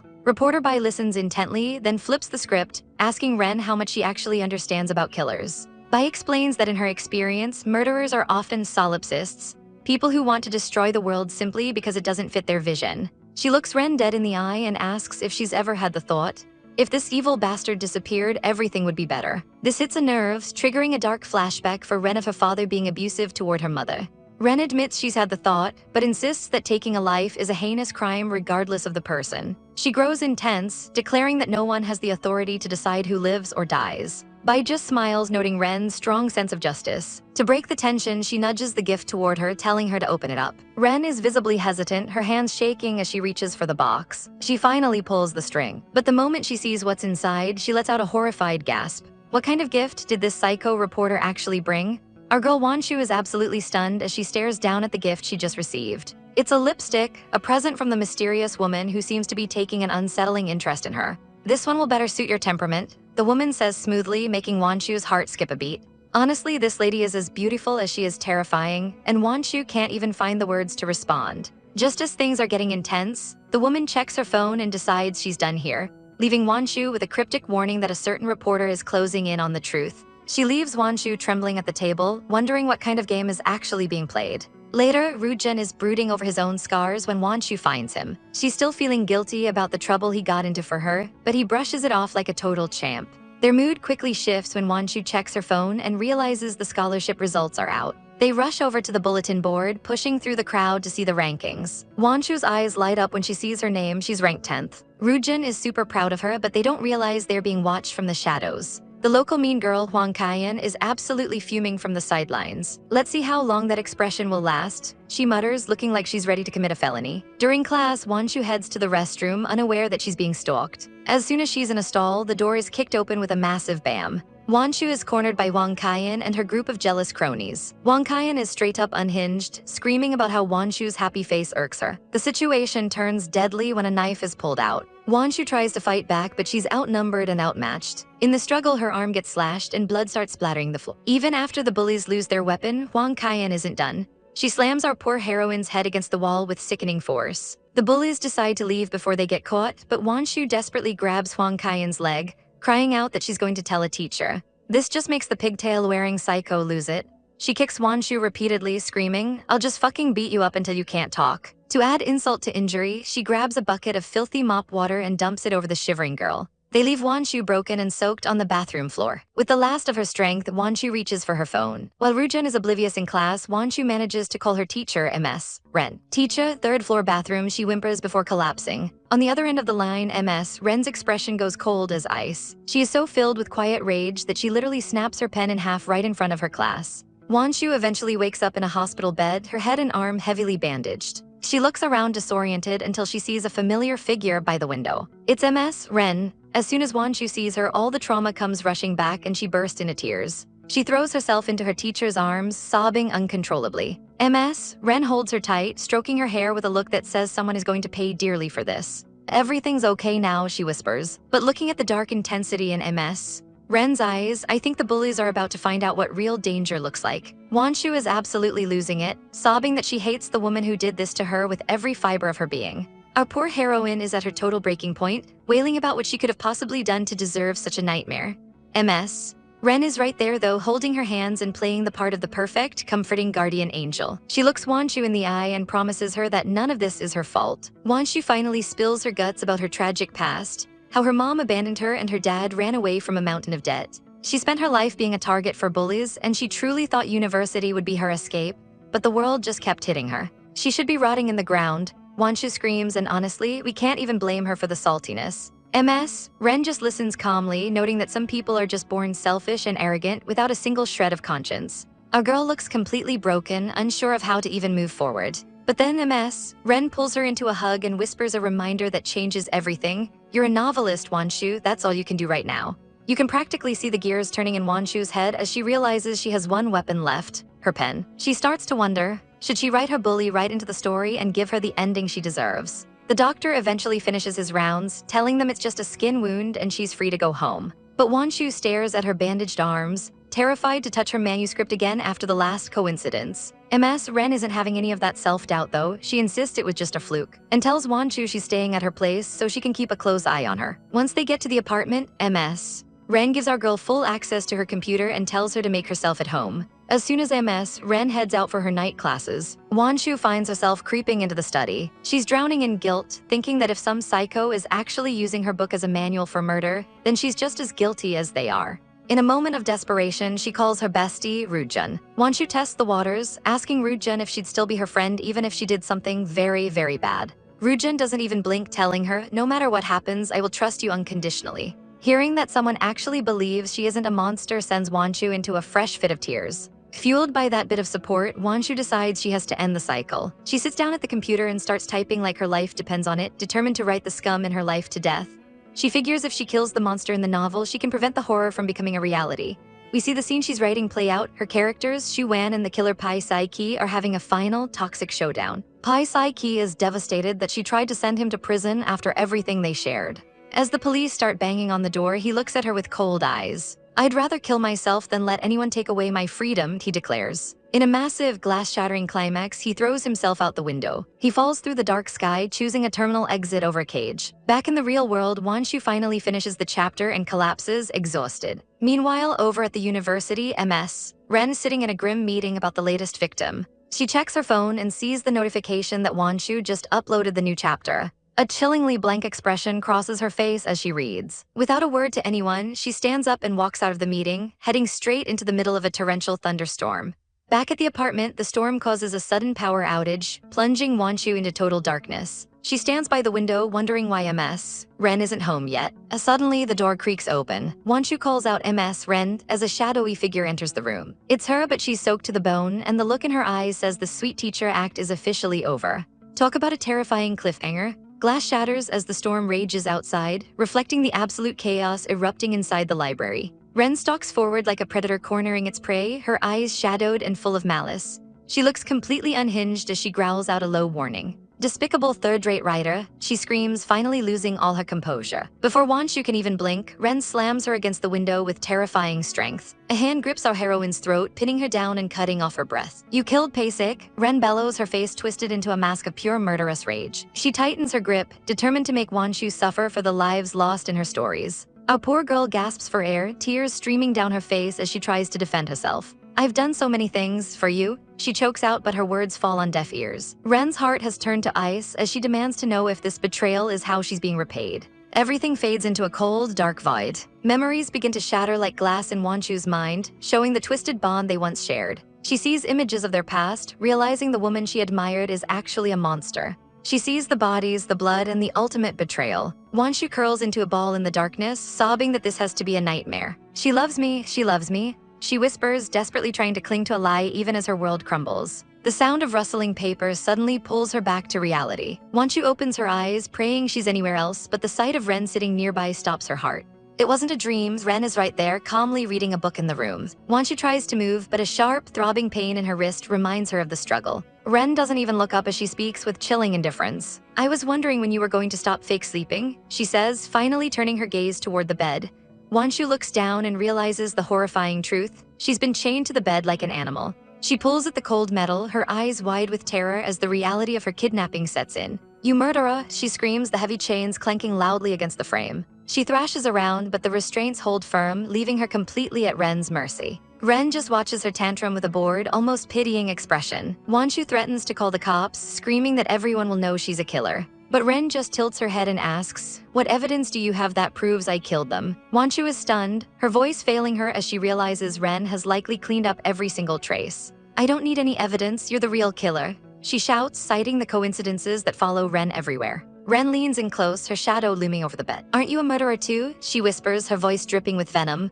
Wanshu frantically denies it, but Ren has her cornered. Ren points out that Wanshu is the one who wrote the characters' fates into her novel in the first place. She mocks Wanshu's evil heart, making her feel just as guilty as the person actually holding the knife. Ren reaches out to touch her chin, forcing Wanshu to look at her. She pins our girl down, the height of the tension making Wanshu's heart race for all the wrong reasons. Ren tells her to admit she isn't innocent, that her hands are just as stained with blood. She decides to test Wanshu's feelings, leaning in despite the girl's desperate pleas to stop. Ren mocks her, saying she enjoyed the attention before. As Wanshu cries and screams that she's a psycho, Ren's obsession only seems to grow. Ren compares her tear-filled eyes to dying livestock, savoring the exact moment Wanshu's spirit begins to break. But Wanshu has one last bit of fight left in her. As Ren leans in to whisper more threats, Wanshu lunges forward and sinks her teeth into Ren's neck. Blood drips down as Ren pulls back in shock, clutching the wound. Wanshu trembles, horrified by her own sudden violence. She realizes she can't stay in the same room as this maniac for another second. Ren stands over her again, and this time she has a knife glinting in her hand. "Do you know where the last person that hurt me went?" she asks with a terrifying, calm smile. She leans the blade toward Wanshu's face, leaving no doubt about the danger she's in. "You can take a guess," she purrs. "No, you can't do this." Our poor heroine screams, her face a mess of tears and bandages. But her captor isn't moved. "I really hate people that are rude to me," the dark-haired stalker whispers, her grip on our girl's wrist tightening like a vice. Our heroine begs for mercy, sobbing out apologies, but it's too late. She already crossed the line by killing off the stalker's favorite character, Paisik. "It's an unreasonable plot," the maniac growls. "You'll have to change it to satisfy the readers." She holds our girl's hand up, asking what these hands are even for if they aren't writing what she wants to read. Terrified and desperate, our heroine offers to change the entire plot however she wants, just begging for her life. When asked why she rushed the ending, our girl stammers that the novel's ratings weren't good, and she felt like she had zero talent left. But wait, the stalker actually starts giving her a pep talk. "The creative arts are lonely and depressing," she says, actually dismissing the ratings as meaningless numbers. She calls our girl a coward for wanting to be accepted by everyone instead of staying true to her work. Our heroine is understandably stunned. Is she getting murdered or an aggressive therapy session? Meanwhile, at a local news station, a reporter is obsessing over a mysterious lipstick tube while waiting for a lead on the stone statue case. Her coworker mentions that the school's surveillance was down for an upgrade, making a breakthrough nearly impossible. Suddenly, a notification pings, the novel just updated. They scroll through the chapters in total shock because the author just did the unthinkable. The male lead is dead. The reporters realize that if the killer is actually with the author right now, this plot twist just signed the author's death warrant. Back in the House of Horrors, the stalker is done playing nice. "Start writing," she orders, looming over our girl at the desk. She demands a wonderful resurrection story better than Sherlock Holmes, getting creepy and intimate as she whispers encouragement into our girl's ear. She gives our heroine exactly 1 day to bring her favorite character back to life. Our girl tries to stand her ground, especially when the stalker threatens to bring her friend Wen Rujun over for inspiration. "Don't you dare touch her," she screams, declaring she won't write another word even if the monster kills them both. She even yells that the police will catch her, but the stalker just sighs like a disappointed parent. "It seems like you'll never learn your lesson," she whispers. Our heroine tries to fight back, but she's no match for a literal maniac. The stalker decides it's time for a lesson our girl won't forget. A poor heroine is trembling, her fingers flying across the keys as she tries to finish the chapter under extreme pressure. Her face is a mess of tears and bandages, and that heavy collar around her neck is a constant reminder of who's really in charge here. Behind her, the cold-blooded villainess sits like a predator on the prowl, casually smoking as she watches the clock tick down. "Honey, there's only an hour left," she says, her voice smooth but deadly. "Are you done writing?" Desperate to survive the night, Jiang Wanshu finally manages to hit the print button. The printer whirs to life, spitting out the pages that represent our girl's last hope for mercy. The villainess takes the manuscript with a chilling, silent calm while our heroine stands there, literally shaking in her boots. But the silence is shattered by a scream of pure rage. "Miss Jiang Wanshu, do you take me for an idiot?" The woman roars, throwing the papers into the air like trash. She's absolutely disgusted with the lazy plot points. Pei crawled out of his grave. He then returned to his old life as a zombie. "Are you trying to make me laugh?" Jiang Wanshu sobs, her voice cracking as she explains, "There's no other simple way to raise someone from the dead." But the villainess isn't looking for excuses. "Rewrite it," she commands, her eyes cold and piercing. When our girl breaks down and begs to be let go, the villainess just pulls her into a terrifyingly close, suffocating embrace. She leans in, whispering that she caught the secret code Jiang tried to hide in the English phrases. A desperate cry for help. "I really want to eat you up," she purrs, sending shivers down our heroine's spine. Bai and her friend are staring at their phones in shock, noticing the tone has completely shifted into something far more sinister. The new chapter describes the killer, Pei cornered by a SWAT team in a high-stakes standoff. In a final act of defiance, he hurls himself through a glass window, falling into the dark abyss while claiming he lost to love. But a monster like him doesn't die that easily. He's rushed to the hospital, covered in blood and glass, but he sports a twisted smile because he knows his story is far from over. The nurses on duty gossip about him, thinking he's a total vegetable safely handcuffed to his bed. Little do they know, his finger is already twitching back to life. In the dead of night, when a lone nurse comes to check his vitals, he finally strikes. "Good night, little Miss Nurse," he whispers, and a sickening crack echoes through the room as he ends her life without a second thought. He casually unlocks his cuffs, steps over the body, and destroys the security camera as if it were a toy. Back at the office, Bai realizes something is horribly wrong. "It feels like this part was written by someone else," she mutters, her heart sinking with every word she reads. She's been trying to reach Jiang Wanshu for days, but there's been nothing but radio silence. As she leaves the building to investigate, the scene shifts to a dark shop where a mysterious figure is buying an axe. "How much does this cost?" they ask with a chilling grin before the screen is washed in a spray of blood. Bai Kai arrives at the school building, determined to find some answers. She's relieved she had the sense to check with the counselor first, but the news she receives isn't exactly comforting. It turns out Jiang Wanshu hasn't shown her face at school for several days. Our girl is starting to panic, wishing she'd just listened to her mother and gone straight to the police. She starts hunting for any kind of lead she can find. She spots a class schedule and notes that a science and tech lecture is happening on the 3rd floor. "It's not like I don't have any leads," she mutters, heading toward room 309. She finds the classroom and carefully peeks through the door. Inside, a lecture is already in full swing. The teacher, Ms. Ren, is standing at the front of the room, lecturing about a legendary sword from a Tang Dynasty novel. Our girl manages to slip into the back of the room, feeling like she's a college student all over again.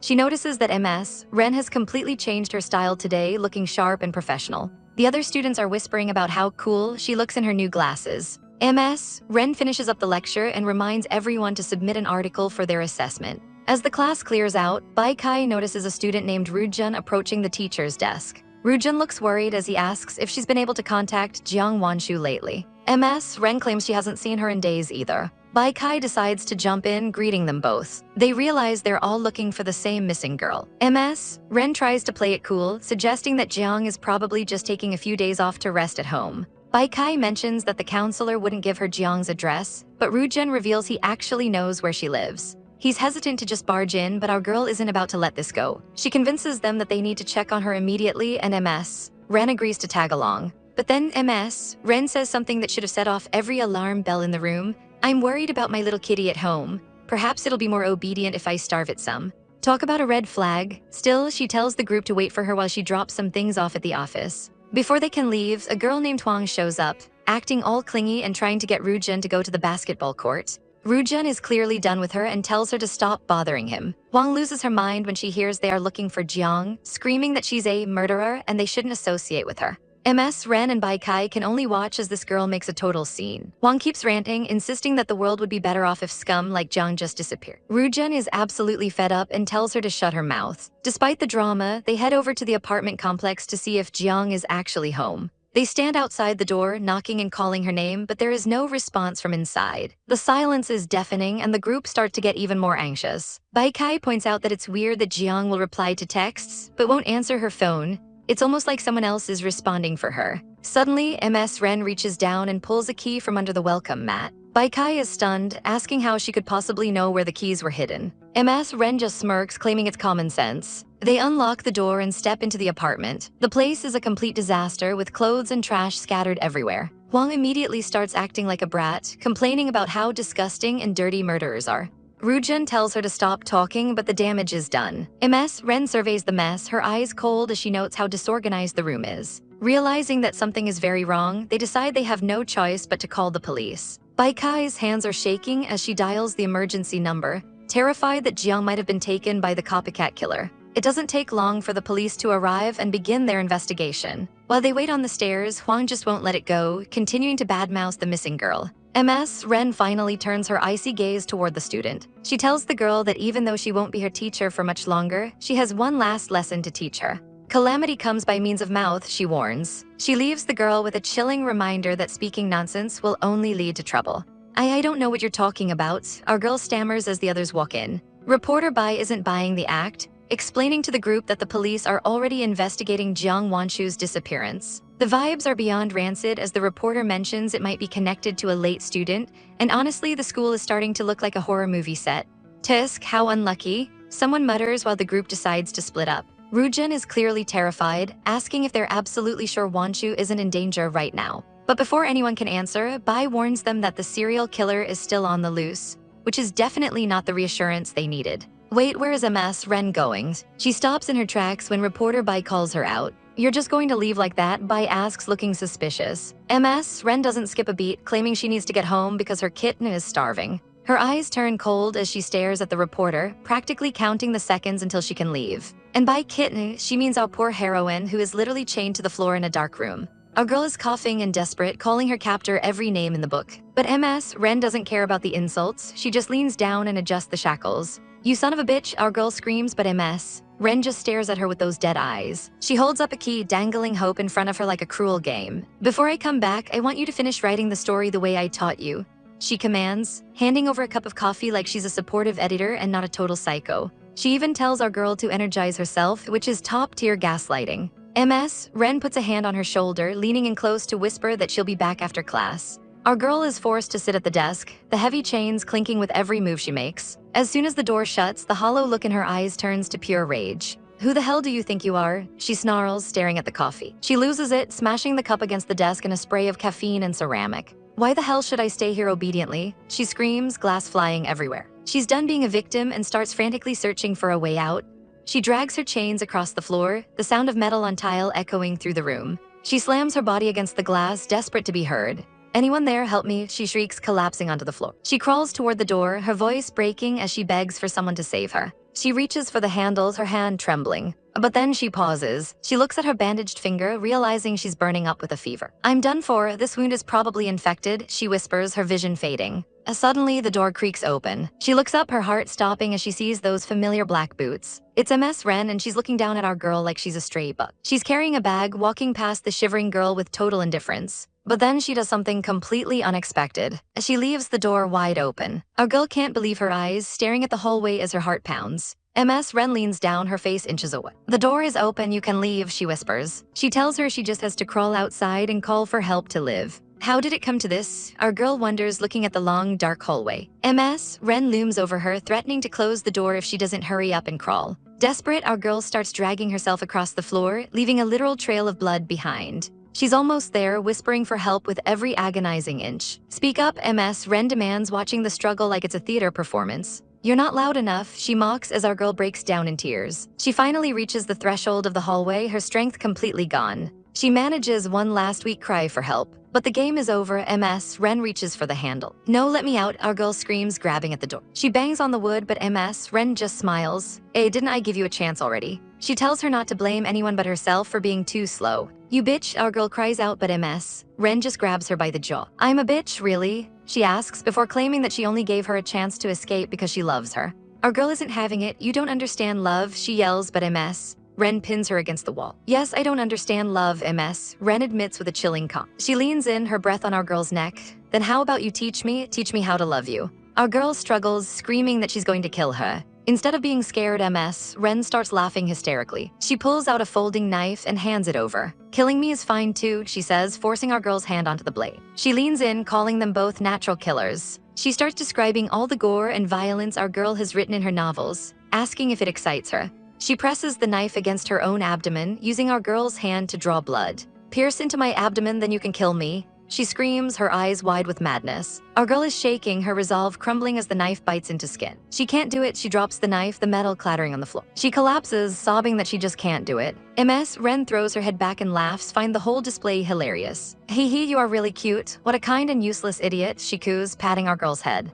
Then her voice drops to a whisper. "Are you ready to face the punishment for failing this game? Are you ready to face the punishment for failing this game?" The woman asks, her voice chillingly calm as she looms over our poor heroine in the dark. Wanshu can only tremble, sobbing and begging for mercy as the reality of her situation sinks in.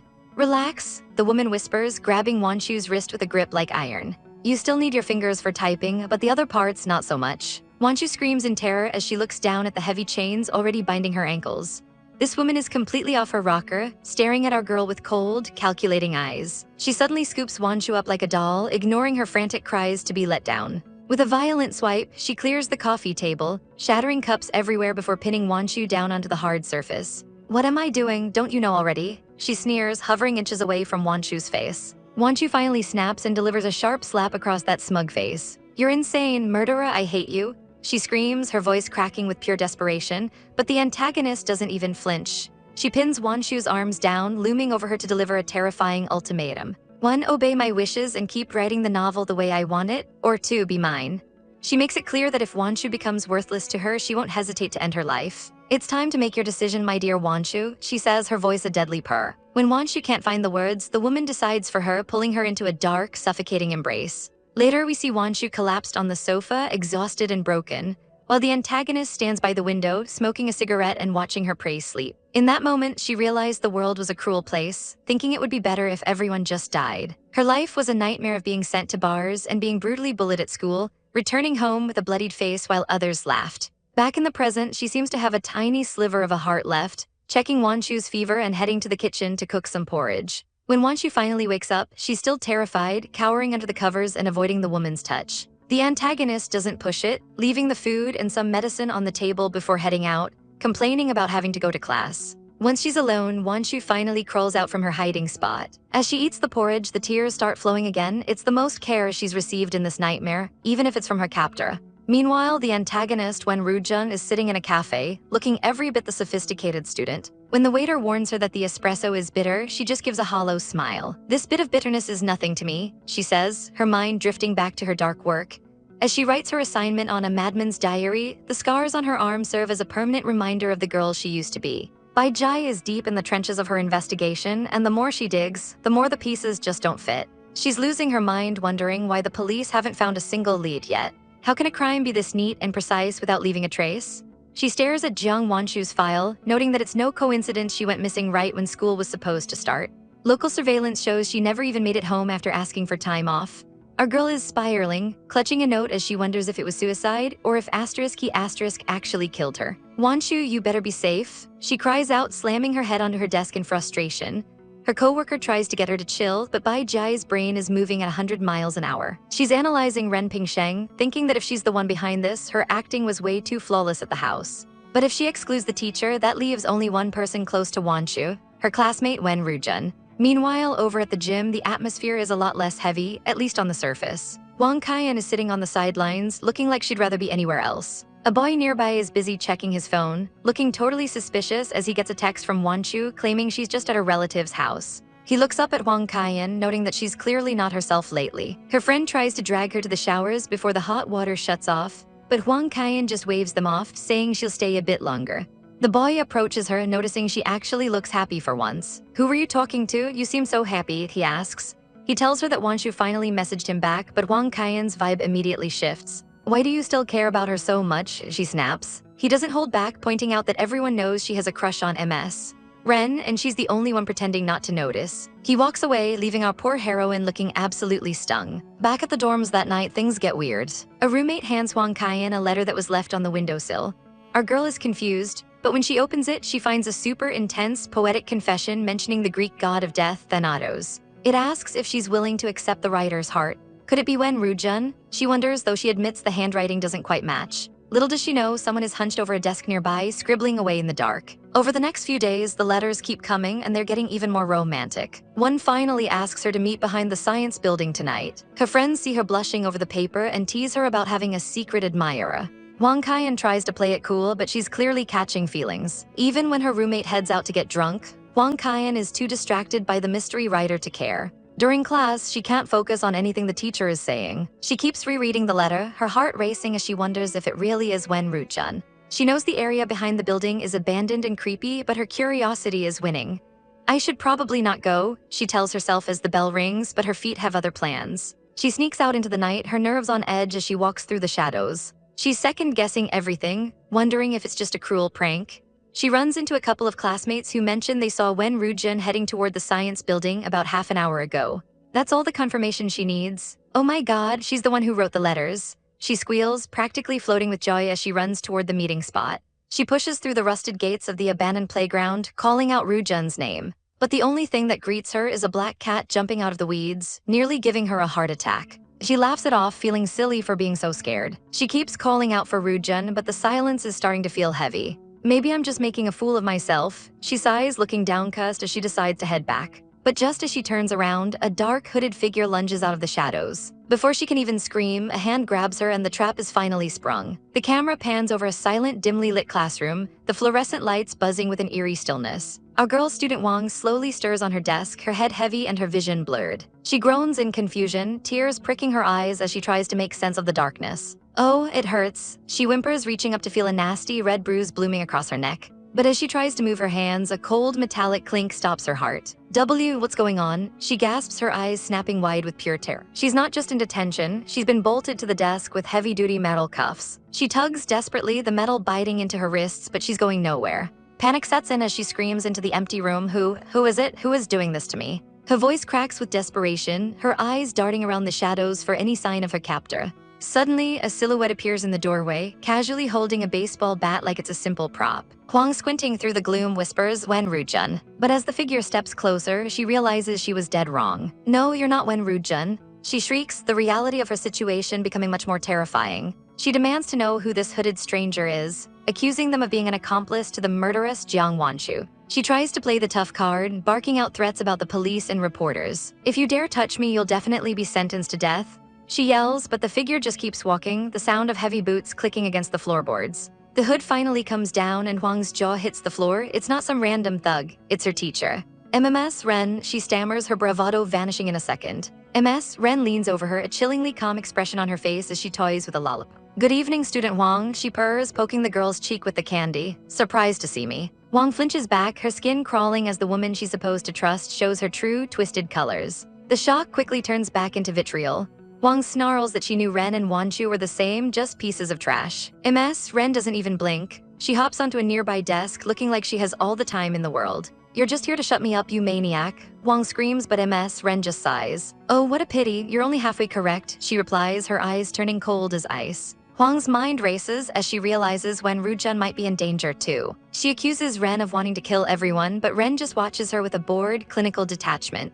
Huang continues her hateful rant, screaming about how disgusting Wanshu is and how she doesn't deserve to live. That was the wrong thing to say. In a flash, the lollipop is out of her mouth. **slam, **MS. Ren grabs Huang and bashes her face into the desk with brutal force. "Say it again," Ren whispers, her voice dripping with a lethal threat. She steps over the sobbing girl who is now bleeding from her nose and shaking like a leaf. The arrogance is gone, replaced by a bloody, tear-streaked mess of a student. Ren grabs her by the jaw, forcing her to look up. "Weren't you so arrogant just now?" she mocks. She suggests they play a game to pass the time. "Take a look at yourself," she sneers, relishing the look of absolute defeat on the girl's face. As the moon hangs high over the school, Ren whispers into her ear, "How about you take a guess of what I'm gonna do with you? If you guess right, I'll give you a prize." Meanwhile, far away from the carnage, our poor heroine Jiang Wanshu is burning the midnight oil at her computer. Her hands are heavily bandaged, a grim reminder of her own struggles as she finally types the word "end" on her latest chapter. She lets out a weary sigh, looking completely drained. The room around her is massive and empty, making her feel even smaller. She notices the faint scars around her ankles, a haunting mark of her past. Wandering over to the bookshelf, she gazes at titles about experimental medicine and philosophy. She pulls a book titled "On the Soul" from the shelf. For a moment, she imagines a mess. Ren standing right behind her, guiding her hand just like a ghost from a memory. She shakes her head, trying to banish the thought of the woman who has consumed her life. As she tries to put the book back, a stack of papers and an old photo slip out and clatter to the floor. She kneels down to pick them up and freezes. It's a photo of a young girl in a school uniform, looking miserable and lonely. Turning it over, she sees the name Ren Pingsheng. "This is Ren Pingsheng's birth name," she whispers. She begins to read the handwritten diary entry tucked inside. "May 7, 1998, it was a cloudy day. I drowned him right in the river." Wanshu's eyes go wide with horror as she reads the chilling confession. "He deserved to die. I was merely getting rid of the pests in this world." The scene shifts back to that fateful year. A young, long-haired Ren walks through the school gates, her face already hardened by life. She is immediately met with cruelty as a group of boys spit on her and mock her tattered appearance. "Are you not embarrassed going to school looking like that?" they jeer. They call her a slut and claim she sells her body after school, just like her trash. They laugh as she walks away, but the diary entry reveals her dark inner thoughts. Why is it a crime to hurt those that hurt others? She fantasized about tearing their mouths apart, but her life at home was just as much of a nightmare. Her father, a gambling addict, would wait for her just to snatch away the pittance of money she earned. "That's it," he'd grumble, caring more about his next bet than his own daughter's well-being. She would lie in bed telling herself this will all pass, while her heart grew colder by the day. Then one afternoon by the bridge, the tables turned. One of her tormentors fell into the churning river, screaming for help. "I can't swim," he shrieked, splashing frantically. Young Ren stood at the railing, watching him drown. At first, she looked worried, perhaps even ready to reach out. But then a dark sigh escaped her lips. As the boy reached a desperate hand toward her, she simply pulled her own hand away, watching with a blank stare as he slipped beneath the surface. She watched the bubbles disappear, her mind made up. "I will change this world," the diary concludes, leaving Wanshu trembling at the origin of the monster she now knows. Wang Kaiyan is struggling to breathe, coughing up blood as our cold-blooded queen looks on with total indifference. She desperately asks what the hell the MC wants, but our girl just gives her a chilling, "Let me think." She calmly walks over to her bag, casually asking if Wang Kaiyan has ever heard of the infamous game of Russian roulette. As she explains the lethal 19th century gambling game, the tension in the room becomes suffocating. "You die if you have bad luck," our girl says, pointing the muzzle of a strange-looking device at her own head. Wang Kaiyan is absolutely losing her mind, begging her to stop. But our girl isn't done yet. She reveals this isn't a real gun, but she's added her own twisted set of rules. "When it's your turn, I'll fire at your hands," she explains with a sadistic glint in her eye. "If you can manage to stay quiet, I'll let you leave alive."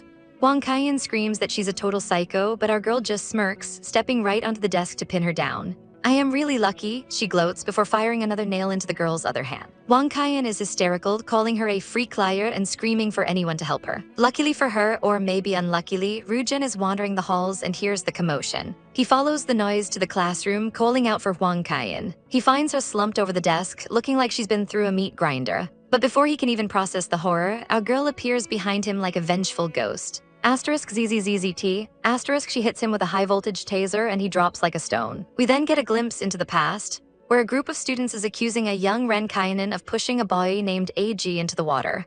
The teachers are skeptical, thinking the kids are just bullying her because they don't get along. The teacher corners our girl in an empty classroom to get the truth. Ren Kainan puts on an Oscar-worthy performance, crying and swearing it was the other boys who did it. The teacher totally falls for the crocodile tears, comforting her and apologizing for even doubting her. But the moment the teacher's back is turned, the mask slips, revealing a terrifying smile. In reality, she watched with glee as the boy drowned, believing that if you can't get rid of a problem, you just get rid of the person causing it. Back in the present, Rujun finally groggily wakes up. He looks across from him and sees a nightmare come to life.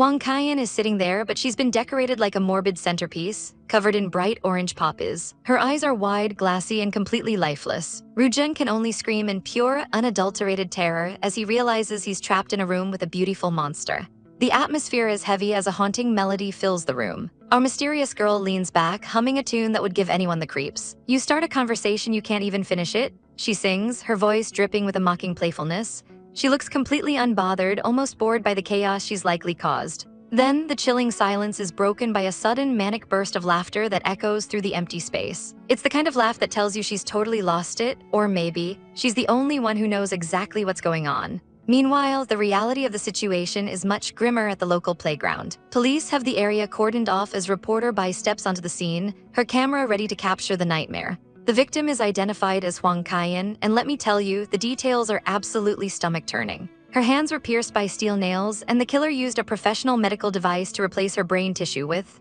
soil. Talk about a literal dirt naps. Scattered around the body are vibrant red poppies, a calling card we've seen before. Reporter Bai's mind is racing, connecting the dots between all the victims. Every single person who ended up dead had one thing in common: a terrible relationship with Jiang Wanshu. Could she have been killed because she knew something she shouldn't have? Bai wonders, her eyes wide with a realization that chills her to the bone. But there's another name that keeps popping up in this twisted web: Ren Pingsheng. Ren is currently the picture of innocence, calmly working at her desk as if the world isn't burning down around her. The office is buzzing with terror, students and staff alike whispering about the playground murderer. When Bai spots Ren in the hallway, she doesn't hold back. She marches up and grabs Ren by the collar, her face twisted in rage. "You're the one behind all of this, right?" she screams, demanding the truth. Ren doesn't even flinch, offering a cold, vacant smile. "I don't understand," she says smoothly. "What are you saying?" Bai lays it all out: the victims, the connections, and the fact that Ren is the only one who knew every single person involved. But Ren has an ace up her sleeve. "Hasn't the killer already been caught?" she asks, her voice like ice. Just then, Bai's phone rings, and the news on the other end is a total bombshell. The police have arrested a suspect, Wen Rujun, Wang Kaiyan's own classmate. Bai is so shocked she drops her phone, watching it shatter on the floor just like her theory. At the station, Bai is losing her mind. "Wen Rujun, how could it be her?" she yells at the officers. She refuses to believe this kind girl is a murderer, but the police are firm. Rujun was caught red-handed, standing right next to the body in a place with zero surveillance. Inside the holding cell, Rujun is a shell of her former self, clutching her head and sobbing. "She deserved it. She's finally dead," she mutters over and over, clearly suffering from a massive mental break. Bai rushes to the bars, desperate to reach her. "Rujun, do you remember me? It's reporter Bai," she pleads, but the girl is lost in her own personal hell. The police explain that Rujun is in a state of extreme PTSD, but the evidence is damning. Only her fingerprints were on the murder weapon. Bai knows this is a setup. A girl like Rujun couldn't plan something this sophisticated. The real murderer is still running free, she warns, but the detectives tell her to stop making hasty conclusions. Fuming, Bai leaves the station, her mind immediately darting back to Ren Pingsheng. She's convinced Ren planned this entire frame job to get the heat off herself. Back at the school, Ren is casually biting into a crisp red apple, looking like the villain in a fairy tale. She asks a colleague to cover her class, claiming she's worried about a kitten she has at home. "It'll be troublesome if the murderer comes after my kitty," she says with a dark, knowing smirk. As she walks away, we see her phone screen, and it's not a pet she's watching. It's a secret camera feed of our poor heroine, sleeping soundly and completely unaware that her guardian is actually her biggest nightmare. Ren is out doing some casual grocery shopping, but her mind is definitely not on the bread. She's glued to her phone, watching a hidden camera feed of our girl, Wai, who is currently sobbing her eyes out in her sleep. Wai wakes up in a panic, frantically searching the room until she finds a hidden diary and shoves it back onto a high shelf. Little does she know, her stalker/captor is watching the whole thing with a creepy smile, whispering that she's so cute she can't handle it. Back at the house, Wai is a nervous wreck, checking the clock and realizing it's already 10 p.m. She's terrified that if Ren finds out she touched that diary, things are going to get ugly fast. She's trapped, her phone has been taken away, and she has no idea if her friend Wen Rujun is even looking for her. Suddenly, the door creaks open, and Wai barely has time to dive onto the desk and pretend to be asleep. Ren strolls in, casually washing her hands like she didn't just spend her commute stalking her roommate. She leans over Wai, her hand icy cold as she touches the girl's neck. Wai can't help but flinch, and the game is up. "What are you doing?" she stammers, but Ren just pokes her cheek, laughing about how endearing it is when she plays pretend. Wai tries to retreat, pleading for Ren not to touch her, but she's caught in the web. Ren forces a kiss on her before effortlessly scooping our poor heroine up in a bridal carry. Wai is absolutely fuming, calling her a succubus and demanding to be let go, but Ren just leans in close. "Don't tell me you were hoping for me to do something," she taunts with a wicked glint in her eyes. She claims she just wants to get along, but we all know that's a lie. Ren sits her down to watch the news, promising her a story she'll find interesting. The screen flashes with breaking news, a murder at the university. Y's heart stops when she sees the suspect being dragged away in handcuffs. It's Wen Rujun. The poor girl is screaming that she's innocent, but the trap has already been set. Ren leans in, her voice a chilling whisper as she asks, "How was it?" The sheer audacity of this woman, she actually has the nerve to tell Y to look at how well she treats her. As the news continues to report on the investigation, Y finally connects the dots and realizes the monster sitting next to her is the real killer. "You were the one that killed all those people," she gasps, her voice trembling. Ren doesn't even deny it, acting like it's just another Tuesday. Y finally snaps, pushing Ren away and screaming, "Why did you put Wen Rujun in jail? Are you crazy?" She can't understand why Ren would target someone so kind-hearted, but Ren just looks at her with those dead eyes. "So you don't think it's fun?" Ren asks, as if framing a student for murder is just a game. She gets up, casually explaining that she destroyed Wen with her own hands just to watch the wreckage, and the thought of it makes her heart flutter. Then Ren has the gall to ask how Y's novel is coming along, wondering if she used any of her ideas. That's the final straw. Y's face twists in pure rage as she grabs a pen from the desk. "Asshole," she screams, lunging forward and stabbing the pen right through Ren's hand. Blood spatters everywhere, but Ren doesn't even flinch. She just pins Y against the wall, her own blood dripping down her arm. "Why are you so impulsive?" Ren sighs, completely unbothered by the hole in her hand. She reminds Y that if she can get Wen into a cell, she can get her out, but only if Y behaves. If our girl doesn't listen, Ren might just give the police some leads that will ensure Wen never sees the light of day again. Ren actually licks the blood off her hand, cementing her status as a total psycho. The fight leaves Y's body and she collapses to the floor, sobbing hysterically. "No, please no, I'll listen to you," she whimpers, completely broken. She begs for Wen's life, promising anything just to save her friend. Ren kneels down, acting like she's the one being merciful as she starts to wrap a bandage around Y's hand. She calls Y a cat with unclipped claws that needs to be tamed. Ren tightens the grip, making Y cry out in pain as the blood continues to soak through. "But if it was an obedient cat, I might just grant her wish," she purrs. Handwriting identification confirmed the letter found in the victim's clothes was written by Wen Rujun, but our girl knows it's not that simple. The victim was killed with terrifying professional precision. Her head was literally cracked open, which is way beyond the skills of an ordinary student. By suspects a setup, realizing the letter was likely planted by the real murderer to frame Rujun and distract the police. Someone would have had to painstakingly imitate Rujun's handwriting just to lure the poor girl out to her doom. But the question remains, why was Rujun even at the playground that night and what was she trying to do?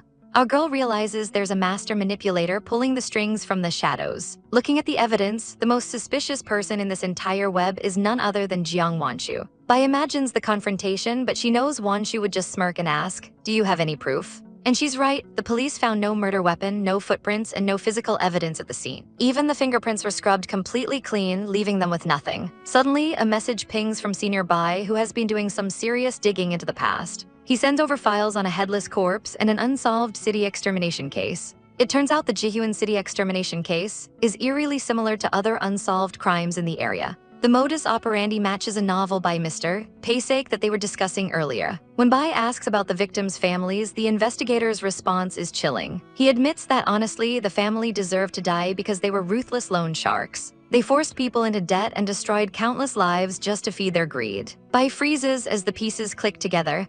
Wasn't Wanshu's father a notorious gambler who was likely in debt to people like them? The details of the murder in the file are a perfect match for the novel's plot, suggesting the killer is reenacting the story. Bai wonders if there's another novel by the same author that explains the current string of killings. She whispers Wanshu's name to herself, wondering what kind of darkness she's really hiding. We cut to Wanshu sitting alone in the dark, the glow of her cigarette the only light in the room. An entry from December 2013 talks about how the cries of desperation are the most beautiful sound in the world. She wrote about how those who destroy families never expect disaster to strike them back, hoping it wasn't too late for her to act. Flashback to a younger Wanshu standing in a dark hallway, a sharp blade gripped in her hand. The scene mirrors the novel's text, where a shadow approaches a group of gamblers obsessed with their game. The door is kicked open and the men inside scream in terror, "Who the hell are you?" Wanshu stands in the doorway, looking like a literal angel of death. She coldly identifies herself as Paysafe and tells them she's there to take their lives. She tears through the room with savage efficiency, leaving a trail of blood and screams behind her. She tells him that trash like him destroyed her family, so he has no right to live.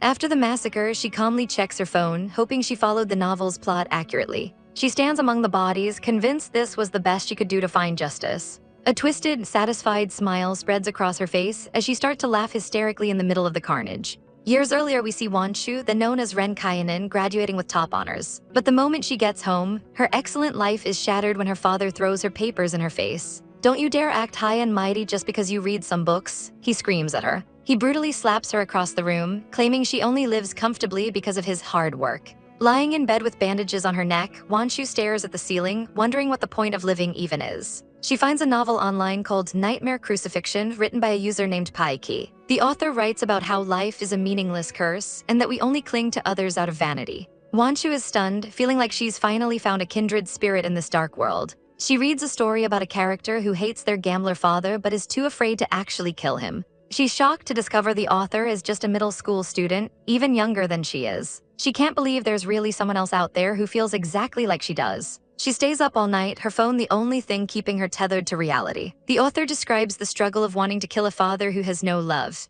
yet being held back by some unknown cowardice or pity. Wanshu breaks down in tears, the words reflecting her own internal torment. But then the author posts a final update.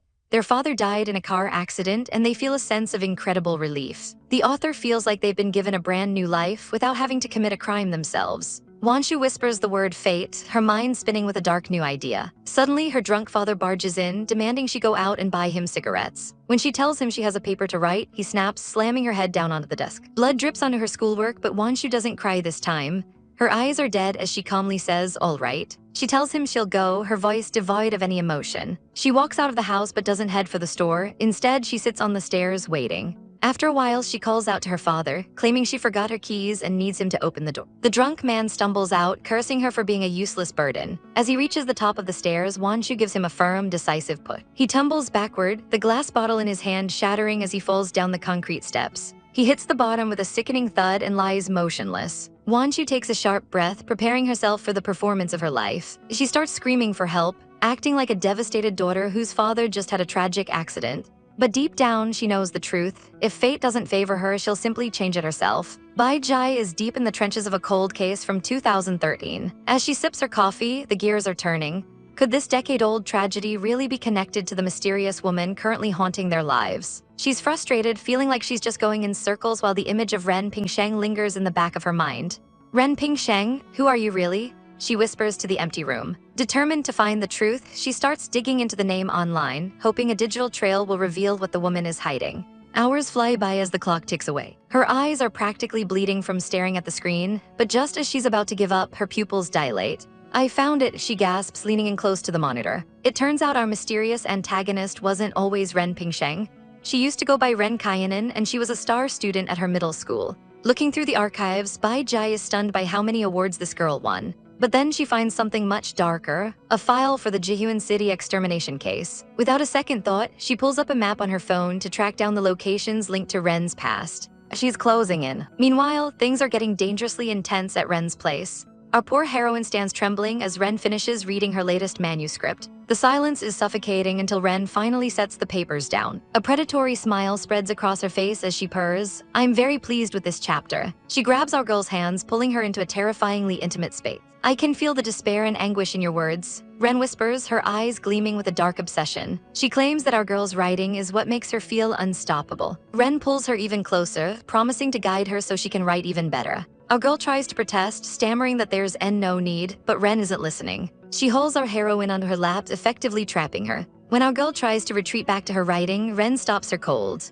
Our girl looks absolutely petrified as Ren's gaze turns icy. Then comes the ultimate nightmare. Ren reaches out and clicks a high-tech collar around our girl's neck. Before she can even process the horror, Ren is fastening another device to her ankle. Ren just smiles, saying she must be bored being stuck in the house all the time, so they're going on a little field trip. But there's a catch. You can try to run, but if you don't want to get shocked, Ren warns as a sharp *ZZT* sound echoes through the room. Our girl screams in pain, promising she won't run, while Ren just laughs, saying she'd actually love to see what a higher voltage would do.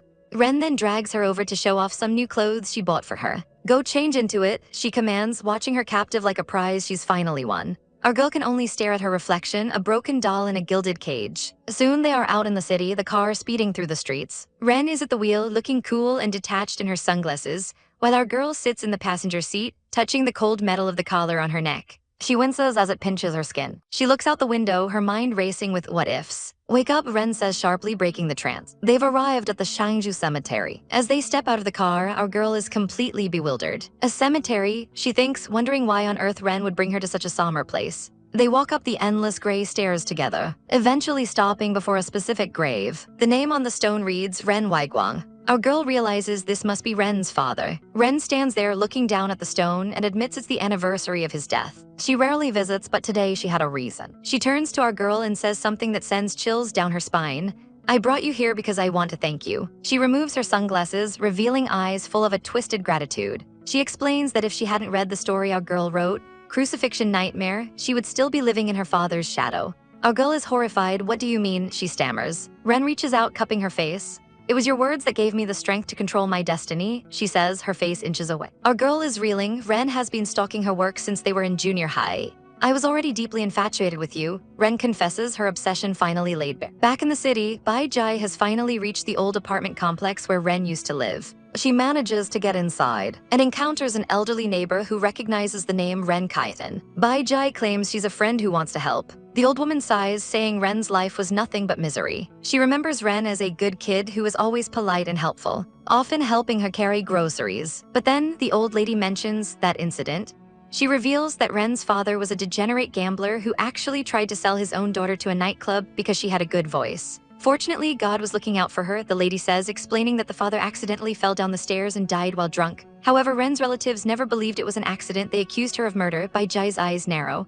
Was it really that simple? She wonders. The old lady mentions that today is the anniversary of the death and Ren might be at the cemetery. Bai Jai rushes there immediately. She searches the rows of graves and finds the father's headstone, noticing a cigarette still smoldering nearby. Someone was just here. She looks up and spots them. Ren Pingsheng is walking away with another girl in tow. She sees them getting into the car and starts sprinting down the stairs. She's gasping for air, desperately trying to catch a glimpse of the person with Ren. Could it be Jiang Wanshu, she thinks? But she's too late. As the car pulls away, Ren Pingsheng looks into the rearview mirror and sees Bai Jai standing there, exhausted and defeated. A dark, satisfied smirk plays on Ren's lips. She knows she's being followed and she doesn't care one bit. The city hums with life, but inside the car, the silence is deafening. Our girl Wanshu stares out the window as the world passes her by, her mind racing with a million different thoughts. I didn't think this day would ever come, she thinks, her heart pounding against her ribs. She truly believed she'd be trapped in that house forever, but suddenly the car door is opened. Ren Pingsheng stands there looking as elegant and dangerous as ever, asking what she wants for dinner while she tightly grips Wanshu's bandaged hand. Wanshu considers screaming for help right then and there, but she knows the terrifying truths. Ren has her under total control, and one wrong move could mean a world of pain for our poor heroine. "Baby," Ren whispers, leaning in so close that Wanshu can feel her breath against her skin. She asks again what she wants to eat, and Wanshu can barely stammer out a response. What did you just call me?" our girl asks, trembling. Ren just smirks, her eyes cold behind her sunglasses. "I called you baby, what about it?" Ren suggests Korean BBQ, trying to act like a normal couple while Wanshu fights the urge to bolt. "Whatever is fine, I'm not very hungry," Wanshu whispers as they walk through the crowded street. They eventually settle at an outdoor cafe surrounded by towering trees. Wanshu can't stop the tears from welling up. The freedom of the outside world is so close, yet she feels more trapped than ever. She tries to make a move, telling Ren she'll go grab the drinks as a desperate excuse to get away. Ren just gives her a chilling look and tells her to go quick. As Wanshu walks away, Ren watches her like a predator tracking its prey. "You fly back to school now, little Wanshu." "Fly, fly, fly," she muses internally, clearly enjoying the sick psychological game. Wanshu reaches the counter, her mind a mess of desperation. She looks at the staff, thinking this is her one and only chance to finally speak up. But as she opens her mouth to beg for help, the trauma of her past comes flooding back in waves. She remembers the bullying, the freezing water being poured over her in the bathroom stalls.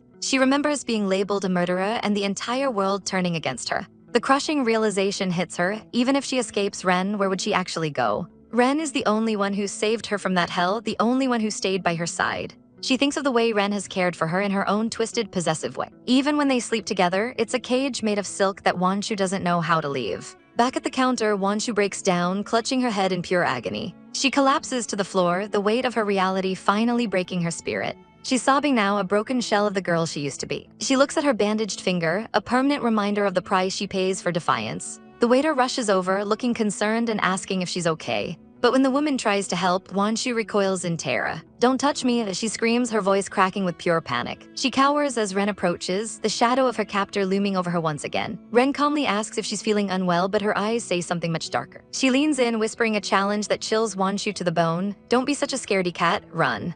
"Go ahead and run," Ren dares her, a wicked, triumphant smile playing on her lips. Wanshu is frozen, the trap closing in around her heart. Ren tells her it's a wonderful opportunity, all she has to do is cry out and all eyes will be on them. Wanshu looks at the oblivious people nearby, but the fear of Ren is far greater than her desire for freedom. Ren cups her face, her touch both gentle and suffocating. "Why are you hesitating?" she asks softly. She takes Wanshu's injured hand, asking if she hates her for what she's done. "Just run away from me, then you'll be free. Quick, shout it out," Ren commands, mocking her. But the fragments of Wanshu's mind are already shattered beyond repair. She looks at the broken pieces of her life and realizes the terrifying truth. She can't lose Ren. She can't leave her. She can't escape her. As long as she doesn't fight, as long as she obeys, maybe she can survive this. She feels herself falling into the abyss, the metaphorical chains tightening around her neck. "Then perhaps she will love me," she thinks, finally surrendering her entire will. She reaches out, taking Ren's hand voluntarily this time. Their fingers interlock, a silent pact of total submission. Ren looks at her, her expression unreadable as she holds Wanshu's hands close to her heart.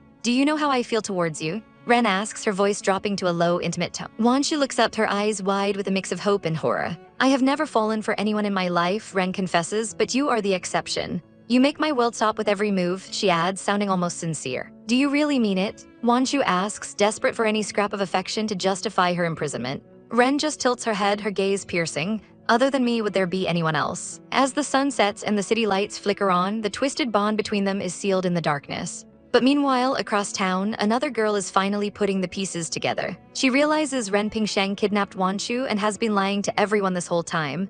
She checks her phone and sees a notification from a mysterious writer named Mr. Pai Sai-ki. The newest update describes an unconscious girl handcuffed to a desk, her last day on Earth fast approaching. The girl's eyes go wide as she reads the gruesome details on her screen. The plot is exactly the same as how Huang Kaiyan was murdered. She gasps, realizing that Ren's psychological games are far more lethal than anyone ever imagined. "What's going on?" She cries out in a panic, waking up only to find her hands cruelly handcuffed. She twists her wrists until they bleed, but she can't break free, screaming into the darkness, "Who are you?" A mysterious man stands over her, casually resting a baseball bat on his shoulder as he mutters a chilling HM. He looks down with cold eyes and says, "Good evening, Miss Huang. Are you surprised to see me?" Before she can even process the horror, he slams his hand onto the desk with a deafening bang, looming over her like a predator. It looks like a scene straight out of a nightmare as he carries her limp body through a flurry of falling petals. Back in reality, our girl Bai is leaning against a wall, coughing her lungs out as the weight of the situation hits her. She realizes with a shudder that the murder weapon and the M.O. are exactly like how Huang Kaiyan died. Jiang Wanshu, she has to know something, she mutters, checking her phone and seeing the latest upload time for the novel. She's sitting on the curb, desperate for answers, and decides to message her contact for help. "Could you help me locate this writer using their IP address?" she asks. Her hacker friend is skeptical, wondering what on earth she's gotten herself into this time. As she waits for the results, our poor heroine is spiraling, wondering what the connection is between Jiang Wanshu and Ren Pingsheng. Are they accomplices? She wonders, noting that the murders used to happen after the novel was posted, but now the order has reversed. Suddenly, her phone dings. The IP address is a mobile port, and the location is being updated in real time. Her friend warns her that it's too dangerous to go alone, but our girl is determined. "I'll be careful, don't worry," she types back as she starts walking toward the source. Meanwhile, back at the lion's den, Ren Pingsheng is being disturbingly domestic, drying Jiang Wanshu's hair with a blow dryer. They move to the computer where Jiang asks, "What are we doing?" Ren leans in close, her voice a low purr as she replies, "Continuing to write the novel, of course." Ren whispers a better idea into her ear, telling her to type while she dictates. "Let's start with the title," Ren says, leaning over her shoulder. She decides on a name that sends chills down the spine. The final chapter, The Death of Pai Sai-ki. Our girl finally arrives at the destination, but her heart drops when she realizes where she is. "Wait, isn't this Jiang Wanshu's house?" she gasps. She cautiously approaches the door, calling out, "Jiang Wanshu, are you there?" To her surprise, the door is unlocked, and she slowly creeps inside the silent apartment. The place is empty, but she can feel that someone was just here. She spots a laptop left open on the desk, and her eyes widen when she sees the novel's update page. Could this be it automatically updated? She wonders, realize the trap might have already been set. Looking around the room, she finds a photo of a young Wanshu smiling brightly with her mother. She starts digging through a drawer and finds a hidden notebook. Inside are more photos of Wanshu as a child, looking happy and loved. "That's weird, I thought she lived with her dad. Why is there a picture of her with her mom?" She asks herself, quickly snapping photos of the evidence to send to her hacker friend. She starts reading the diary entries, and the contents are heartbreaking. Wanshu writes about how much she misses her mom and how her father is a monster who hits and yells at her. But then, our girl flips to a page that makes her jaw hit the floor. I think I'm in love with my substitute teacher, Ren Pingsheng, the entry reads. Bai is absolutely stunned, her eyes nearly popping out of her head as she reads about their secret relationship. The diary entries get even more intense, with Wanshu gushing, she kissed me, she kissed me. Our girl is reeling, realizing Wanshu was willing to follow Ren 10,000 miles away just to be with her. Oh my god, she gasps, covering her mouth in shock as she reads about Wanshu's total devotion. Suddenly, her phone rings and her hacker friend has some grim news. It turns out Wanshu's mom died a long time ago, and while the dad was the primary suspect, he was acquitted because of an alibi. Our girl realizes the depth of the trauma Jiang Wanshu has been hiding. Looking at the old photos one last time, she whispers, she must really hate her father. Sometimes I ask myself, what is the point of being kind-hearted? Our girl sits alone in the dark, lighting a single candle on a small cake with a look of pure hollow exhaustion. As the flame flickers in her eyes, she can't help but spiral back into the memories that broke her. She remembers coming home as a little girl, calling out for her mama with a smile. Her mom was always so warm, praising her for coming home safely and promising to make her favorite meal. How was school today? Her mom would ask with so much love. Our poor heroine would lie through her teeth, saying school was great even though we see the truth. She was being bullied and shoved to the ground every single day. She just wanted to be the good girl her mother expected. Everyone was nice to me, mama, she'd say, hiding the bruises on her soul. But being nice doesn't protect you from monsters. Her mother's lessons on kindness were shattered by the sound of her father demanding money. When her mother refused, saying she needed to take care of Wanshu, that absolute excuse of a man lost it. Little Wanshu watched in horror as her father brutally attacked her mother right in front of her. She tried to intervene, screaming for him to stop. But he just grabbed her by the collar and threw her out of the room like trash. He slammed the door, leaving her to listen to her mother's screams while he threatened to hit her next. She sobbed against that door, begging for her mama, wondering why being kind-hearted wasn't making anything better. When the house finally went silent, she wandered through the empty rooms calling out, but her mother was gone. She searched the kitchen and the bedroom, but there was only cold silence. She eventually found her father at a gambling den, looking completely unbothered. Where's mama? She asked, but he just told her to stop disrupting his game because he was all in. He had money now, and once she realized with a sinking heart exactly where that money came from. She ran into the night, screaming for the only person who ever loved her. She remembered her mother's final embrace, being told to always stay kind and never hurt anyone. But that kindness led to a cold hospital bed. This isn't my mama's body, she screamed at the police, refusing to believe the DNA results. She broke down, wailing that they were all lying. I did everything you asked of me, why did this happen? She cried over the lifeless body. Back in the present, the candle flickers out, leaving her in the same darkness that has followed her since that day. She stares at the smoke, wondering if there was ever really a point to being good. Suddenly, a voice cuts through her thoughts, reminding her of a dark command. Call it the death of Paysake. Adult Wanshu looks up, the trauma of the past bleeding into her current nightmare. She confronts Ren Pingsheng, demanding to know why she's being forced to write such a horrific ending. Why are you forcing me to do this? She screams, her voice cracking with desperation. She grabs Pingsheng's shirt, tears streaming down her face as she asks the question that terrifies her most. Are you going to leave me too? She begs Pingsheng to say something to give her some sign of hope. But Pingsheng is cold, reminding Wanshu that she used to wish for this man's death. He doesn't deserve to live in this world, Pingsheng says calmly. Wanshu tries to argue that this is different, but Pingsheng isn't having it. She takes Wanshu's bandaged hand and guides it toward the laptop, whispering that she's just helping her make her wishes come true. Come on and write, listen to me, she commands. No, Wanshu screams, jumping back from the desk. She refuses to be a part of this cycle of death. But Pingsheng's gaze is chilling. So you want to disobey me, she asks. Wanshu clenches her fist, declaring that no matter what happens, she will never write it. I don't want you to die, she cries out. Pingsheng actually smiles at that. You think I'll die like him? She mocks. Wanshu is a mess of sobs, begging Pingsheng not to make her fall in love, just to abandon her. Pingsheng holds her face, telling her that if she wants her to live, she must promise one thing. She lectures Wanshu on the morality of writing, saying that giving a character a meaningless death is the act of a real killer. She tells Wanshu that her novel was the only thing that gave her the will to live. Right, finish it, she whispers, pushing Wanshu to the brink. Wanshu is trapped, sobbing as she finally begins to type the words she hates. Miles away, another woman is startled by a sudden ding from her computer. She looks at her screen in confusion, only to see the cursor moving on its own. It's typing the death of Paysake right before her eyes. She screams, hitting the keys, but nothing stops the ghost in the machine. She watches in horror as the story writes itself, detailing an artistic murder and a soul being smoothed out by flowers. As she stares at the screen, the terrifying realization hits her. Is Ren Pingsheng's next victim herself? A mysterious man stands before a boarded-up window, whispering to the shadows that after all this time, it's finally time for the end. He looks down at a photograph in his hands, his eyes glazed with a terrifying obsession. "Such a bright poppy is a perfect match for you," he murmurs, calling the girl in the photo the absolute masterpiece of his life. He's completely lost in his own delusions, practically worshipping the image of our heroine as if she were a saint and he her most devoted, twisted follower.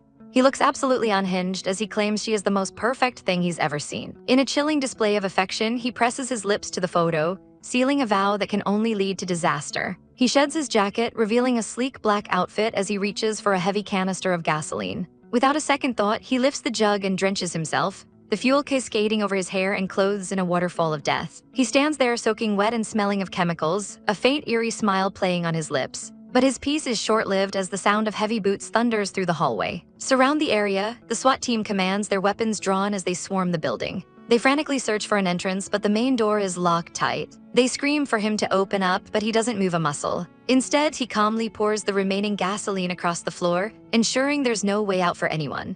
"Officer Zhang, you sure did make it?" he taunts, his voice echoing through the barricaded door. He leans against a desk, looking bored as he tells the police they'll never have the chance to bring him to justice. As the officers prepare to smash the door down, he pulls out a silver lighter, the small flame dancing in the dim light. He looks directly at the lens with a smug, game-over expression. "It's delightful," he sighs, though he admits he's getting a bit tired of this little play. Through the wooden slats of the door, the police can only watch in horror as he thanks Officer Zhang for taking care of him. "Stop," they scream, but it's too late. He flicks the lighter into the air. The moment it hits the floor, the room erupts into a violent inferno. The officers are forced back by the sheer heat, their faces twisted in despair as they realize they've lost their target. Even as the flames lick at his skin, he stares them down, a haunting laugh escaping his throat.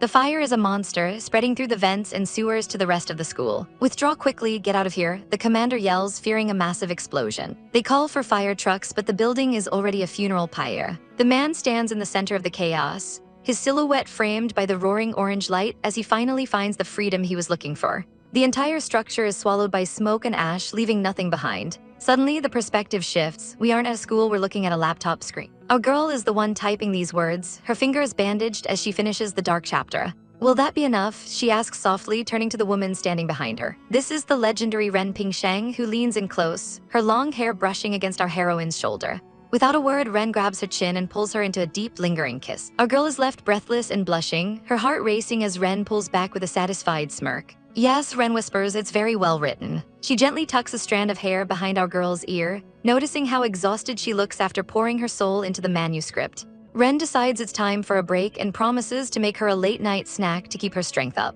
They share a tender domestic moment, a stark contrast to the violent story on the screen. As Ren heads to the kitchen to boil a pot of noodles, our heroine watches her with a look of pure longing. It would be nice if there could be more days like this, she thinks, her eyes filled with a sadness she can't quite hide.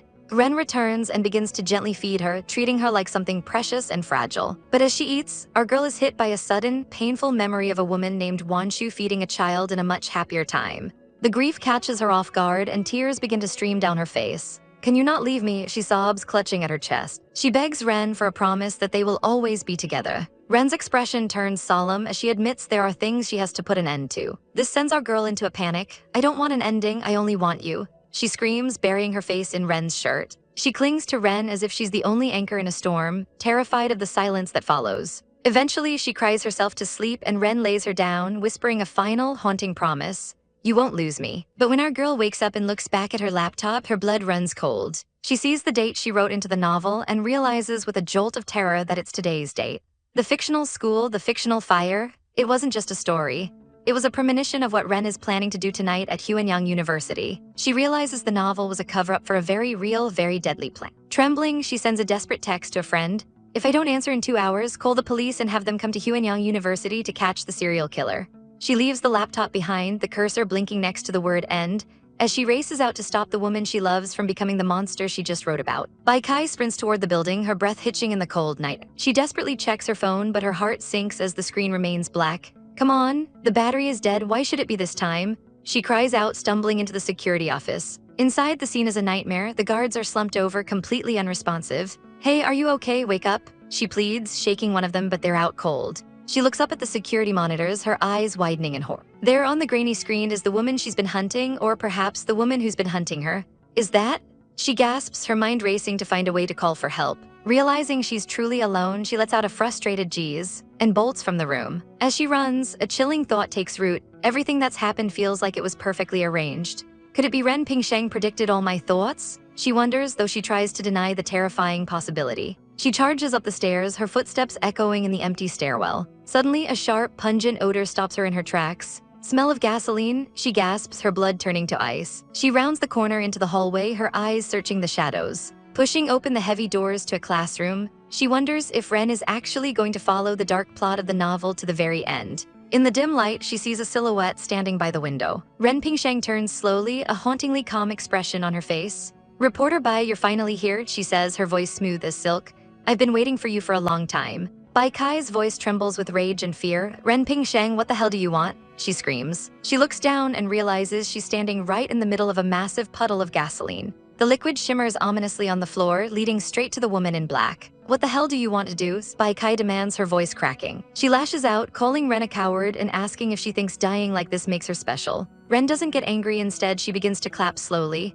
"Very well said, keep going, keep going." She mocks. Bai Kai doesn't back down. "Who do you think you are, a messenger of justice? You think killing some scumbags makes you a hero?" Ren just stares at her with those cold, piercing eyes. "It seems like you also think they're scums." Ren muses, her tone almost playful. Bai Kai steps forward, shouting that Ren is a murderer no matter how she tries to justify it. She accuses Ren of hurting Wanshu instead of saving her, trying to force the girl to become a monster just like her. Ren doesn't even blink. Indeed, she admits with a terrifying lack of remorse. Ren leans back against a desk, looking bored. "Since I am so heinous, it's better to be like this. Why don't you just kill me?" she challenges. Bai Kai stands frozen, unable to process the request. "Kill me?" Ren repeats, pointing to a lighter sitting on the desk. "The lighter on your left. If you light it, I have nowhere to escape." She paints a picture of the next day's headlines, calling Bai Kai a civilian hero who finally brought a serial killer to justice. Bai Kai's hand trembles as she looks at the lighter.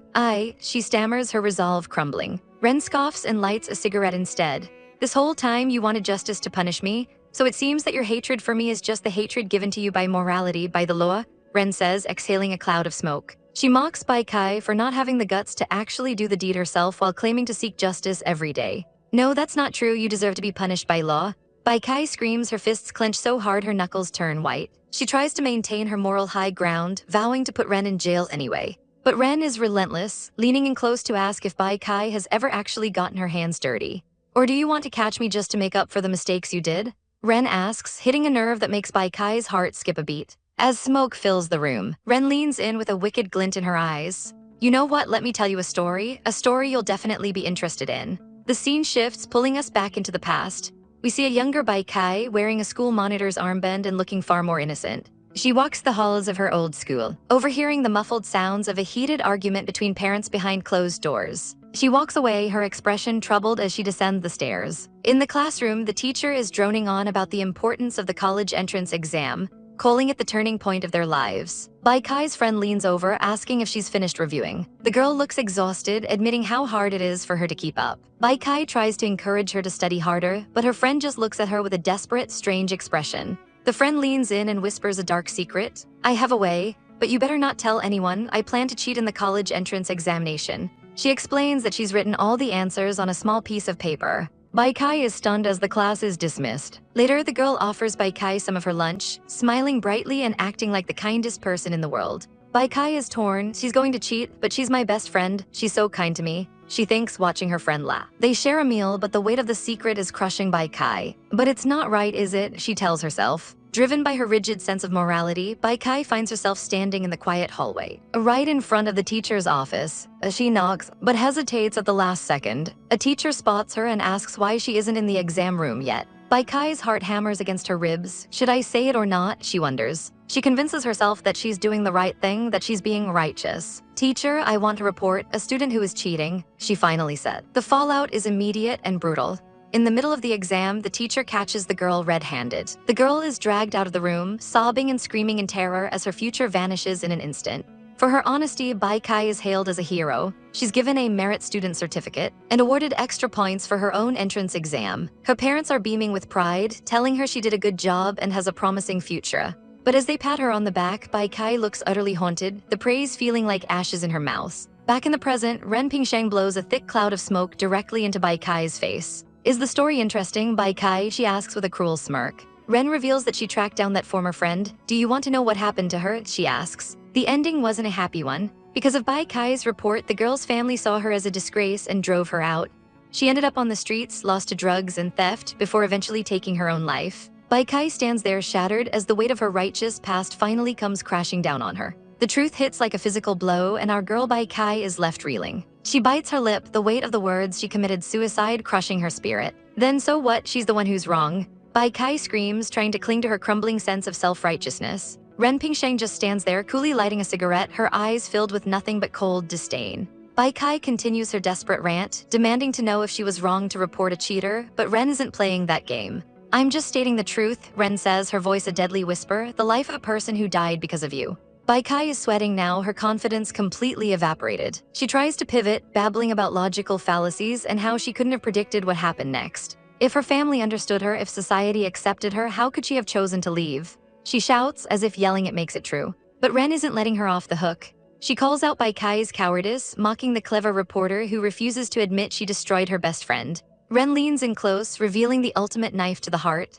The friend knew Bai Kai was the one who betrayed her, yet she chose to protect Bai Kai until the very end. She died in the abyss, looking up at Bai Kai like she was a star, full of a friendship that Bai Kai never deserved. The tension is suffocating as Ren towers over her. She leans into Bai Kai's ear, asking the most haunting question possible. Have you ever seen the despair in her eyes at the end? Bai Kai is paralyzed, the reality of her justice finally sinking in. We see a flashback of the friend, a girl who just wanted to belong. Back in the present, Ren isn't finished. She mocks Bai Kai's inability to understand ordinary people, dismissing her brand of righteousness as a total sham. Ren points out that reporting bullies just leads to more retaliation, while the reporter gets to sleep with a peace of mind. Bai Kai is terrified, stammering about the age of the people Ren has killed. Ren just smiles. I never said my actions were right, she admits. I'm just solving the problem my own way. To her, bullies are just rubbish that needs to be cleared away. With a flick of her finger, Ren drops her lit cigarette. You and I are the same, Ren declares amidst the flames, hiding in the satisfaction of your own righteousness. Bai Kai loses it, screaming that she's not a murderer as she turns and bolts through the burning hallway. She runs for her life, the words I am not, echoing through the smoke. She barely makes it out, collapsing against a window, still trying to convince herself of her innocence. High above, Ren watches the chaos with a hauntingly calm expression, singing a poetic song about God knowing who truly wins and loses. Elsewhere, Jiang Wanshu wakes up from a literal nightmare, screaming Ren's name. She's in a hospital bed, her hand bandaged, and the silence of the room is terrifying. She panics, searching every inch of the apartment for any sign of the woman who saved her. When she finds the door unlocked, she realizes the truth. I'm freed, she wonders, but there's no joy in it. She has a vision of Ren standing in the fire, and the realization hits her. Ren isn't coming back. No, you liar, she screams. You said you wouldn't leave me behind. She races to the scene of the fire, where firefighters are desperately trying to control the blaze. Bai Kai is there, safe and sound, giving Ren's name to the police. Jiang Wanshu arrives barefoot, her eyes fixed on the burning building. When Bai Kai tries to stop her, Jiang Wanshu snaps, screaming for her to let go. She doesn't care if Ren set the fire or if she's trouble. You know nothing, she shrieks at Bai Kai. To Jiang Wanshu, Ren was the only person in the world who ever truly cared for her, the only one who taught her how to face life. As she tries to run into the inferno to find her, the police have to physically restrain her. She's completely hysterical, her screams for Ren Pingsheng lost in the roar of the flames and the rising smoke. Reporter Bai Kai, thank you for your hard work during the investigation, the officer says, acknowledging her role in bringing this serial killing case to its final stage. But our girl doesn't look like she's celebrating. She looks completely drained as she shakes his hand. She still has one burning question: what actually happened to the dead serial killer? The detective explains the grim reality. Since the body was completely incinerated, they couldn't use DNA to confirm the identity. However, based on the school's cameras and her previous reports, they have officially confirmed that Ren Pingsheng is the one who died. She died just like that. Bai Kai whispers, unable to process that the nightmare is finally over. The police also reveal a chilling detail. They found a teddy bear at the scene where the eyes had been replaced with hidden cameras. A girl is stunned, asking what exactly the cameras were recording. It turns out the footage was monitoring Jiang Wanshu, and further evidence from Ren Pingsheng's house proved that she had been erasing any trace of Jiang Wanshu being there. This confirmed that Jiang Wanshu wasn't a criminal, but was actually being threatened and coerced by Ren Pingsheng the entire time. As Bai Kai listens, her suspicions about her friend are finally cleared. The police found mountains of evidence in Ren Pingsheng's home that pinned all the crimes on her. The one who died in that big fire is definitely Ren Pingsheng, they reiterate. But as our girl stares into the distance, a cold sweat breaks out. She flashes back to the raging flames, wondering if that devil is truly gone for good. Reporter Bai Kai, the officer calls out, snapping her back to reality. He admits the case was beyond anyone's imagination, but the evidence is the only explanation they have. He invites her to a case briefing in 3 days and thanks her for the crucial information she provided. They even want to honor her as an excellent citizen with a police reward. Our poor heroine just looks down, feeling the weight of the past as she remembers her old school certificates. A reward, huh? She sighs, watching the rain pour down outside the station. Meanwhile, at the hospital, the rain continues to lash against the windows. Rujun is finally waking up, checking the news on his phone about the fire incident trending online. He looks pale and weak, but his eyes widen when he sees a familiar face sitting by his bed. Wanshu, is that you? He gasps, reaching out to grab her arm. She looks exhausted but relieved, telling him, yes, it's me, you're awake. She reassures him that the doctor said he'll be fine in just a couple of days. I'm glad, he whispers, his voice full of emotion. He looks at her with such concern, asking what exactly happened to her during that chaos. When he asks if she has anything she needs to tell him, she simply replies no, with a look of deep sadness. Sensing her pain, Rujun pulls her into a tight, protective hug. It doesn't matter what happened, he tells her gently. If you want to cry, then cry it all out. Held in his arms, our girl finally lets go, sobbing as the rain continues to fall outside. Time skips forward, and the atmosphere is completely different as we find ourselves in the middle of a high-profile media event. A hostess stands under the bright spotlights, announcing a special guest. Let's welcome Teacher Wanshu, she shouts as our heroine walks onto the stage looking like a total queen. The audience erupts in applause as she takes the mic. She tells the crowd that time has flown by and her novel, I Am More Dangerous Than You, has finally been published. People everywhere are watching her broadcast, from fans on their phones to commuters in the city. After her speech, she heads backstage to prepare for a book signing. Suddenly, someone calls her name. It's Bai Kai. Our former reporter is looking stylish and happy, waving as she approaches. Long time no see, Bai Kai says, shaking her hand and joking that she's not a reporter anymore, so Wanshu is basically her senior now. Wanshu looks a bit uneasy, but then she notices the person standing right behind Bai Kai. The man takes off his cap and it's Rujun. He's actually wearing a police uniform. Long time no see, he says with a smile. Wanshu is shocked, asking if he's really a police officer now. He laughs, explaining he was just on duty until Bai Kai dragged him over to see her. He asks if she wants to grab a meal after she finishes her signing. Sure, but it might take a while, she says, and they promise to wait for her. As they head out to explore the exhibit, Wanshu watches them go. The crowd for the signing is massive, with lines stretching out the door. Backstage, her assistant is doing some last-minute touch-ups on her makeup. Wanshu admits she's a bit nervous, but her assistant tells her to just act casual. When the assistant gets a phone call and steps away, Wanshu is left alone for a moment. She walks out to the signing table, looking at the sea of fans waiting for her. She picks up a copy of her book, staring at the cover art of poppies. But as she looks up to greet the next person in line, her heart stops. She freezes, her eyes widening in pure terror. Standing right in front of her is a tall woman with long, dark hair that looks hauntingly familiar. Wanshu is paralyzed, staring at the figure. What? She stammers, but then she blinks and the moment passes. Nothing, it isn't her after all, she thinks, trying to calm her racing heart as she goes back to signing.